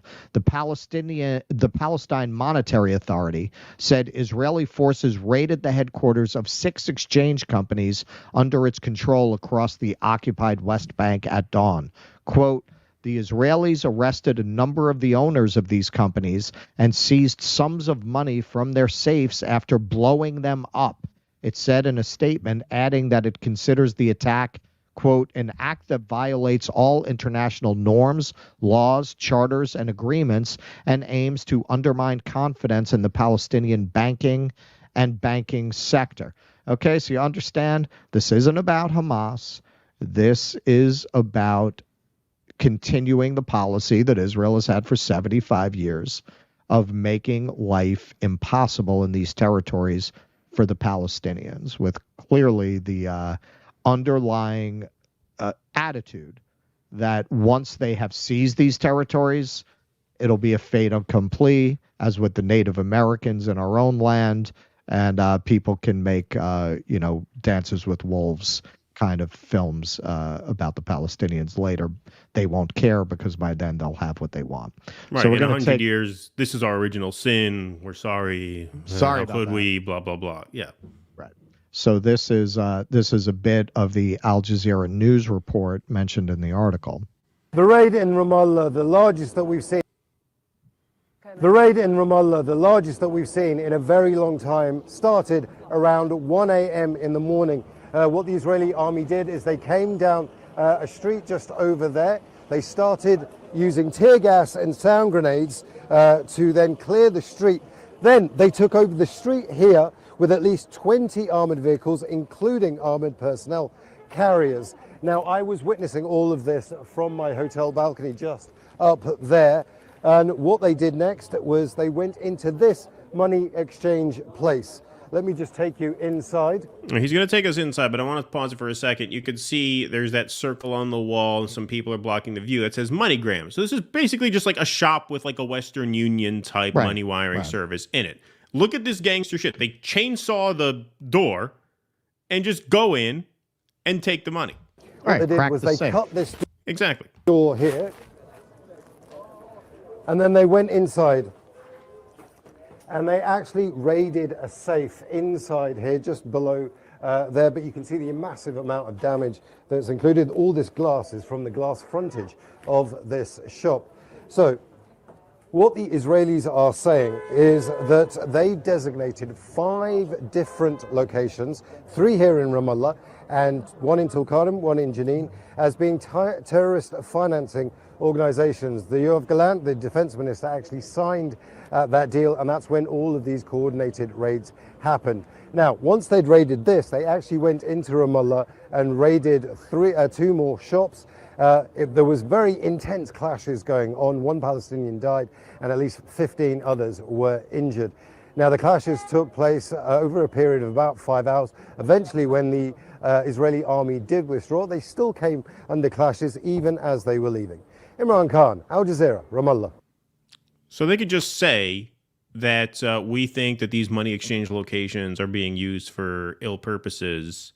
Right. So we're just going to saw open the door, go in, and take the money.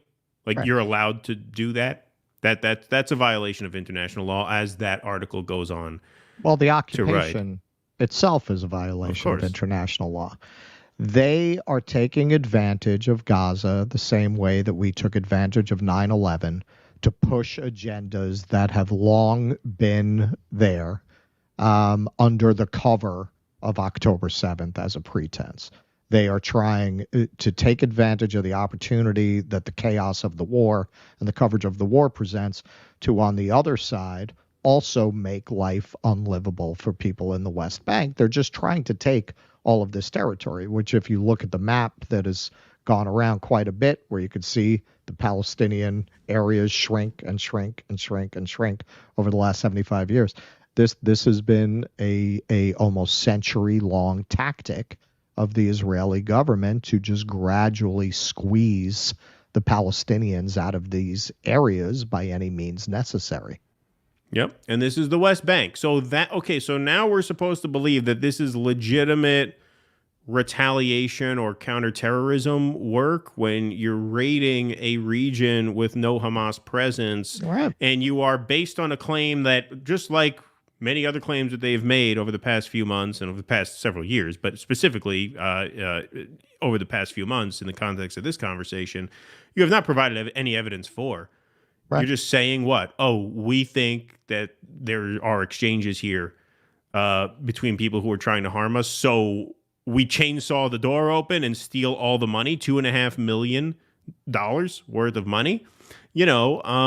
People probably, I mean, not probably, they do. These MoneyGram centers, these Western Union centers, you hear a lot of times, living in New York, you would see immigrant families make money, and that's how they would wire money back to their families. All over the place here. Yeah, right. It's not technically a bank, but it functions as a bank for a lot of the people there. What, you could just go and do that kind of damage because you make a claim that you provide no evidence for? Who is going to hold them to that, right? Who's going to investigate that? Who's going to follow up with them on that? You have not us. Matthew Miller say, it's a shame that journalists are being hurt. We told Israel that it was messed up about that Reuters journalist in Lebanon that was killed 2 months ago. Since then, they've killed almost 100 more. We haven't done anything. We haven't even gotten to the bottom of the case that I just gave you as an example. So what? There's going to be any rectification of this, any justice for this, any reconciliation of this? Of course not. Of course not. It's just a free-for-all. Right. And we showed the other night that the part of that CNN report where you got an old woman has to walk over an hour to get back to her house because they blocked a road. It should be a 5-minute walk when she goes to the store. It's just it's apartheid. It's just constant humiliation, degradation, in order to just drive these people out, to make the conditions so intolerable that they will leave. And this should really what they're doing in the West Bank should put an end to any talk that what they're doing has anything to do with Hamas or that they have any interest in a Palestinian state.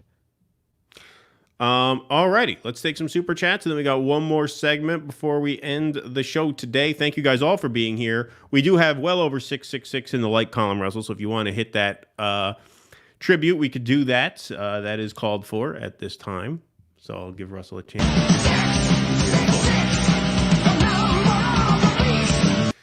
So Thank you very much. I just got a haircut. I feel I don't have the hair. It feels going. a little weird. Thanks all for being here. Hit that like button, please. Hit that subscribe button. Hit that follow button over on Rumble. Sparky, thanks for the $10. Putin derangement syndrome existed long before Trump derangement syndrome. Don't believe last 20 years of propaganda. Alleged evil deeds were carried out or faked by CIA or MI5. Putin's reasonable. Sparky, you seem to have it in your head that I am somehow pro-funding Ukraine. I don't know why. But my point for the now 20th time is simply that the Russia-Ukraine war has lasted almost 2 years with our support for Ukraine. The Israel-Gaza war will not last another 6 months because there's just not much left of Gaza to fight for, right? Yeah. I mean, if you look at our coverage from the beginning, you're welcome to keep giving us money. We'll take it, but you're kind of pissing it away there. If you want to go after people with Putin derangement syndrome, you should really be giving your money to the Majority Report. Yeah, or TYT. I don't know why you're giving it to us. TYT. There you go. There you go. Name My Taco, thanks for the $5. As a Southern boy, I shan't be listening to Northerners about good chicken. I expected y'all to be contrarian on this. Just give in to the hospitality. Yeah, there you go. You're right. We have we have all these Chick-fil-A shills. Who knew? I knew we would. I'm not saying it's bad chicken. I'm saying it's not nothing better special. than a McDonald's Southern chicken sandwich that you can get in 3 minutes in and out. Hey, you know, I'm spending the winter and spring down in NOLA. Last time I was there, I went to Dookie Chase's, which is this legendary fried chicken place. Theirs was very good. Oh, yeah. And there's another place that's really famous, Maze or something. I didn't get a chance to go, but I'll go this time. No, there you go. No, New Orleans has some great food. Warren Westell, thank you, Warren. Speaking of follow-up, the Everton Wright Jr. segment airs when? Well, I offered to talk with Everton. I didn't mention to him doing a segment with him. I mentioned talking with him offline, and I had to reschedule, and I will reschedule. I'll do it in the new year at this point because the holidays just get chaotic. But I don't know if Everton's a patron. If he wanted to call in on our patron show, we could do that. But I'll email him back. What segment is this? No, we were going to talk with Everton because he was giving us all those super chats that day about the West. Oh, right. And we offered to talk to him. I wasn't planning on doing a segment like on the air. I don't know if he'd be up for that or even want to do that. Yeah, but, he's never called in. He's never called in. I don't know if he's a patron. Yeah. The name of the restaurant I'm thinking of is Willie Mae's Scotch House. It's a New Orleans institution since 1957. No, New Orleans, they have great food down there for sure. Okay. Sparky, my brother commented to me after being on the phone with Ambassador to Libya, Stevens, that he seemed to genuinely care about the future of Africa not long after Hillary allowed him to die. Yep. Well, I think there's something to that, my friend. Trying to shill Chris Stevens was running guns to ISIS in Syria. Eric Husseau, where is I. O'Reilly during this real war on Christmas? Yeah. You're talking about Bill O'Reilly? Yeah, there was a literal war on Christmas. Who knew? Israel would wage the actual war on Christmas, literally attacking Bethlehem on Christmas. Yeah. Yeah. I mean, they were right about the war on Christmas. They were just thought it was coming from the wrong place. Exactly. Sam, thanks for the $1.99. Check out podcast Blowback Season 3 for North Korea. Thank you, Sam. Appreciate that. Okay, let's go to our final segment. Okay, this is a fun one. So, folks, I keep forgetting this. Before we do it, let me issue a correction. I said on the show, on our last show, that Goldie Hawn started on Rowan and Martin. She actually started on Laugh-In, as some of our intrepid viewers caught. Yeah, I knew that. I got the two shows confused. Got it mixed up. Yep. So, folks, on Sunday, our show is going to be a little different. We'll still do segments. We'll do some news, obviously. But the bulk of Sunday's show, since it's New Year's Eve, is going to be our special year in review. I'm sorry, Smothers Brothers. Yeah, that was the one. Mixed it up with. Yeah. We give it our end of year 2023 awards. So we do winner of the year, loser of the year, asshole of the year, sellout of the year, and finally dissident of the year. We will also on Sunday be making predictions for the new year, predictions about 2024. We did at around this time last year in 2022 make 5 predictions each about what 2023 would bring. And so, being that this is our second to last broadcast of 2023, we thought we should go back and give ourselves a little scorecard, give ourselves a little grade to see how we did. So first we're going to do Russ's, and then we're going to do mine. So Russ, here were your predictions made in December of 2022 about this year. Let's see how you did. All right. So we are reasonable madmen, and we are honest scumbags. So I'm going to be totally honest because not everything that I said is included in these. All right. So DeSantis runs. Obviously, I was right about that. And now it seems obvious in hindsight, but it wasn't so obvious at the time. People weren't sure if he was going to cross Trump that way or if he was going to be a loyal soldier. So I got that right. I said I thought that his electoral strength would be better than it was. So I was wrong about that. I'm still standing by my statement that Trump will not be the president, but it's not based on electoralism. But at the time, I did not expect Trump to perform as well with Republican voters as he did, and I thought DeSantis would perform better. So I was technically right. But you know what I learned when I went back and I watched the predictions? I said, the real pros, they're like lawyers. They don't say more than they need to. If I had just shut the fuck up, I would have been 100%. Right? I kept talking. And never make definitive statements about numbers. That's what I learned from that, too. Yeah, that's a mistake you're prone to making. Yes, exactly. I would say Russell, I know like being opinionated is part of being in this space, but Russell has too many strong opinions. The best poker players in the world. You call that a good soup? Yeah, remember, the best poker players in the world fold at least 7 out of every 10 hands. The really good ones fold more like 9 out of 10. Well, I should know that. My father's a pro. There you go. My father's a professional horse trainer and gambler. He's like a Tom Waits song. Yeah. I woke up at the track and played a hand. Yeah. All right. So inflation. All right. This one I nailed on every level. All right. So slowing inflation. Inflation 1 year ago at this time was at, I believe it was 7.11%. And it is at 3.14. I also went on with that prediction to say that the Fed would stop raising interest rates the second inflation stabilized, and they thought they could get away with it because too many rich people are getting too pissed off with what it was doing to their assets. And that certainly did prove to be the case. And I also predicted they would go right to rate cuts the second that they could get away with it. So the Fed just announced holding rates steady, indicates 3 rate cuts coming in 2024. With the inflation rate easing and the economy holding in, policymakers on the Federal Open Market Committee voted unanimously to keep the benchmark overnight borrowing rate in a targeted range between 3.25 and 5.5.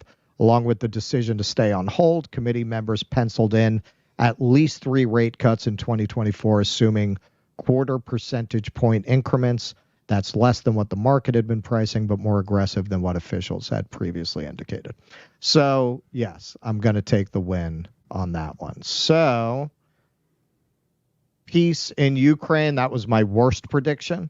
I said by the summer they would start having peace talks. I also said that I thought in the end Putin would be motivated to want to have those talks. I thought the West in general, because of the economic chaos created by war, would start to want to move towards peace. Now, that did happen towards the end of the year, but hey, I will take the mulligan. It was not at all on the basis that I said, and not, it was because war broke out in Israel. Now we have a new friend to make money off weapons with. So no, I was wrong on every level with that prediction. Disney tanks. I mean, I nailed it, but I certainly wasn't the only one who saw that coming. Down 32%. Can Walt Disney stock bounce back? Shares of Walt Disney are struggling mightily in 2023, despite CEO Bob Iger returning to the helm late last year to help the company navigate a volatile economy. The planned turnaround has so far been frustratingly slow for investors, as Disney is down 32% from its early 2023 highs and is now 7.7% lower on a year-to-date basis, significantly underperforming the broader S&P index, which is still up 8.2% on the year. Now it's up higher. Longer term, the stock is down 60% from its 2021 all-time highs, valuing the company at $147.46 billion by market cap. The drawdown in Disney stock has left the shares trading close to 9-year lows. So yeah, I would say that's 100% win on that one. And finally, Twitter survives, Tesla falters. Tesla's share of U.S. electric vehicle market slipped to a new low in quarter three. Competitors, including EV startups and legacy automakers, have taken market share from Tesla. Key takeaways: Tesla's share of the U.S. electric vehicle market fell to 50% in the third quarter, down from nearly 65% for the full year in 2022.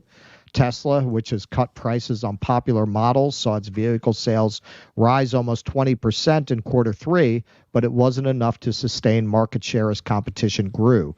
New competitors, including both EV startups and traditional automakers such as Hyundai, BMW, and Mercedes that have released their own electric models, have gained at Tesla's expense. So, all right. Oh, those are mine. Hold on. Hold those for a second. Go ahead. So I would say that one I nailed as well. So I'm going to say I got 3.5 right. I'm going to be totally fair about it because I did keep running my mouth about DeSantis. So I'm going to say I got that half right. Ukraine completely wrong. The other 100% nailed it. All righty. Beautiful. Not a bad score. 70%. That's pretty good. So let's go to my predictions from end of year 2022 into 2023. I predicted Joe Biden would seek re-election, which obviously that was correct. And you may think, well, that was an easy one. It was. If you notice, we arranged these from easiest to predict to what in our minds were the hardest ones.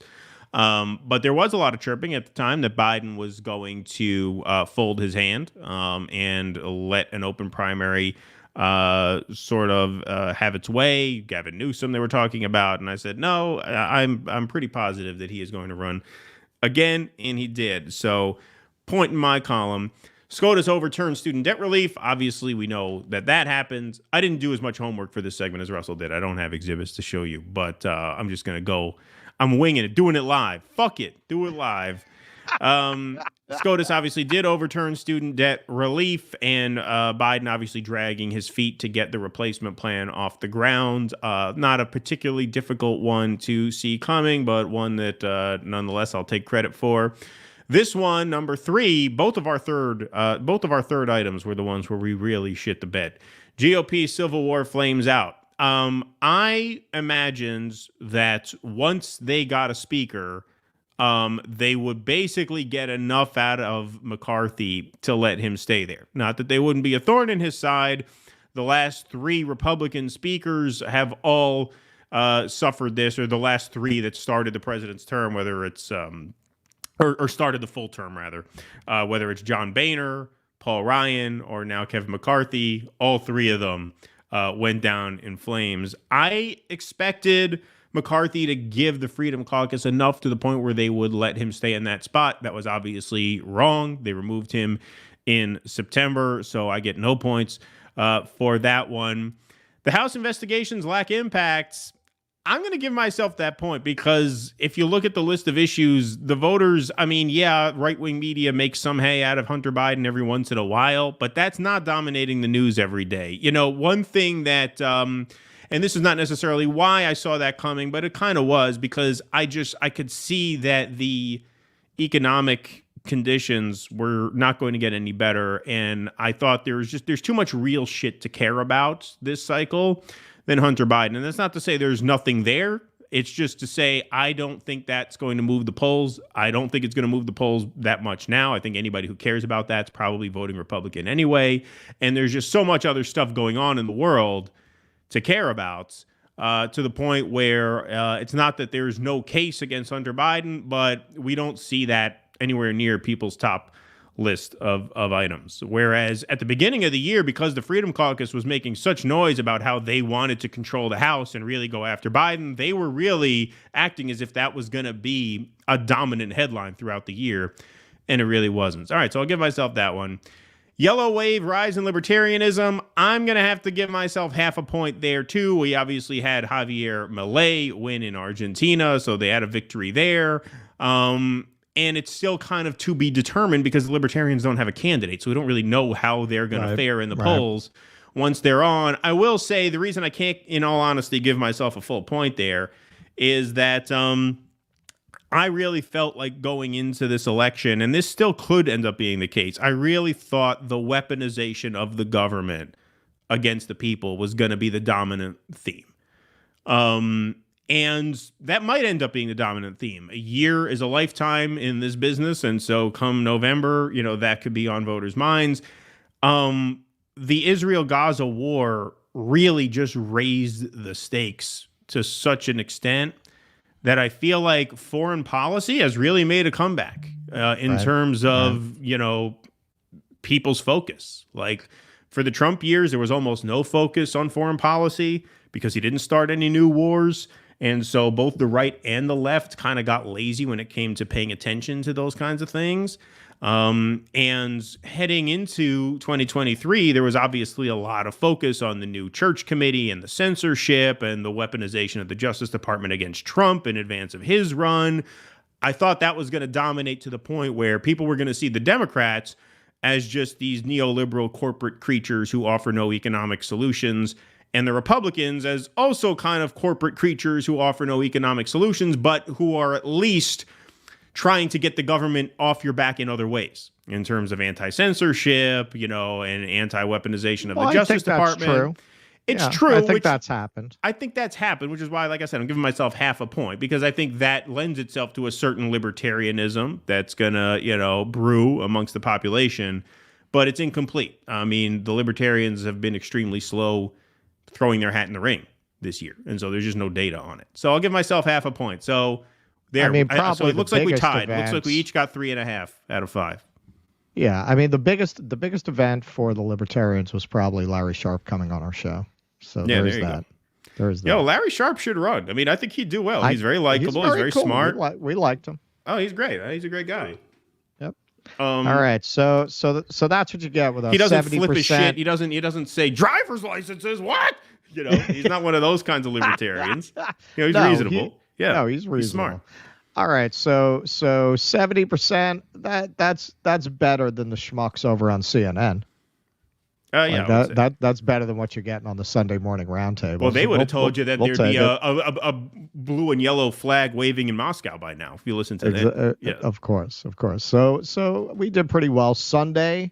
For our Sunday special matinee New Year's Eve show, we will give our Dissidents of the Year awards, and we will make our predictions for next year. We'll try to improve our batting average. I'm going to try to limit my diarrhea of the mouth and stop talking after the prediction. I'm not going to keep going and making 3 more predictions to give myself room to be wrong. Room to fail. Exactly. Room to fail. Don't set yourself up to fail.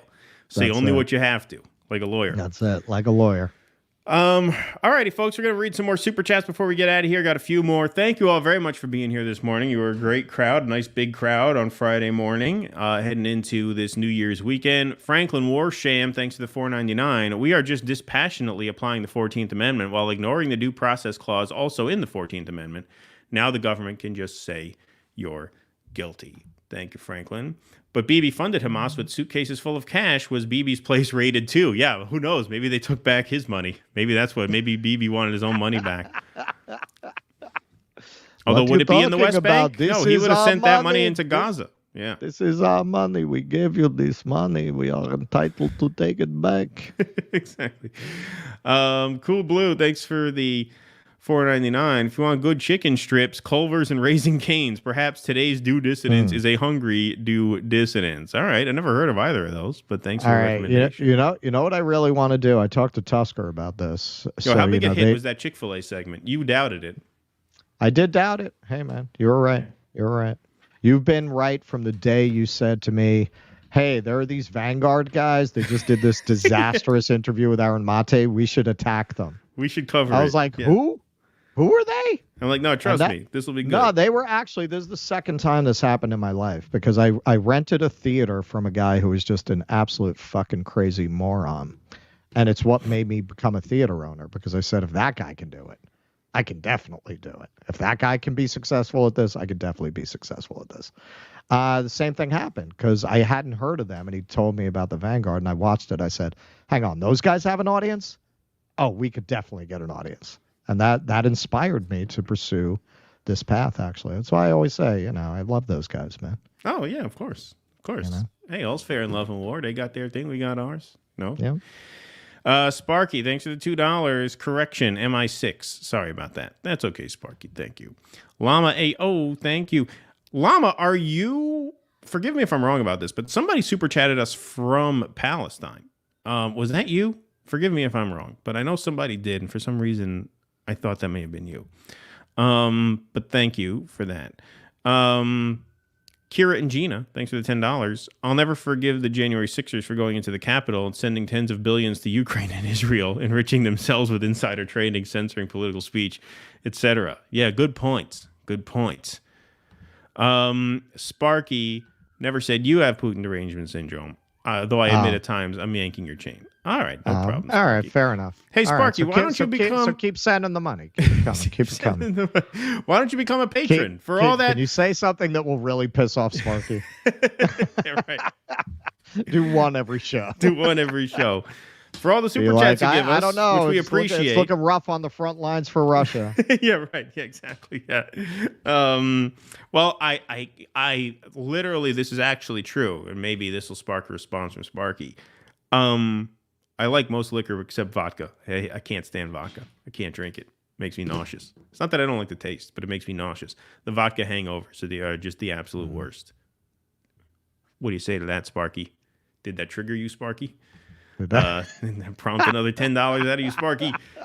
Alama AO. RBN is the only corner in the left to treat Hamas a movement of resistance. The rest seem to see the condemn the genocide in Gaza. Hamas has to be treated as a terrorist organization. It's conceding half the battle to Israel. What I've said over and over again is what I think. I think all violence is tragic. I think war is obscene. I don't celebrate the death of anybody. But as we said from day one, Israel made this inevitable through its own choices. Like, it's as simple as that. I mean, the comparison we've made is with a prison gang. It's a prison. Right. You lock people in a prison, you're going to create vicious gangs. Exactly. That's what happens. And as we know now, Israel has funded that gang. Exactly. So what are we even talking about? Exactly. All righty, folks. Well, thank you very much for being here this morning. We appreciate you all very much. And I want to thank our Rumble audience as well as our YouTubers. We will be live tomorrow at 8 p.m. for our patrons, paid Substackers, and paid Locals members. You can go to patreon.com/DoDissidents to sign up. That show will be on Rumble. You guys are going to get an email tomorrow, either early morning or early afternoon. When you get that email, remember, because Rumble, knock on wood, this will never happen again, but it has happened to us before where Rumble has malfunctioned and we were not able to stream and we had to cancel one of the patron shows.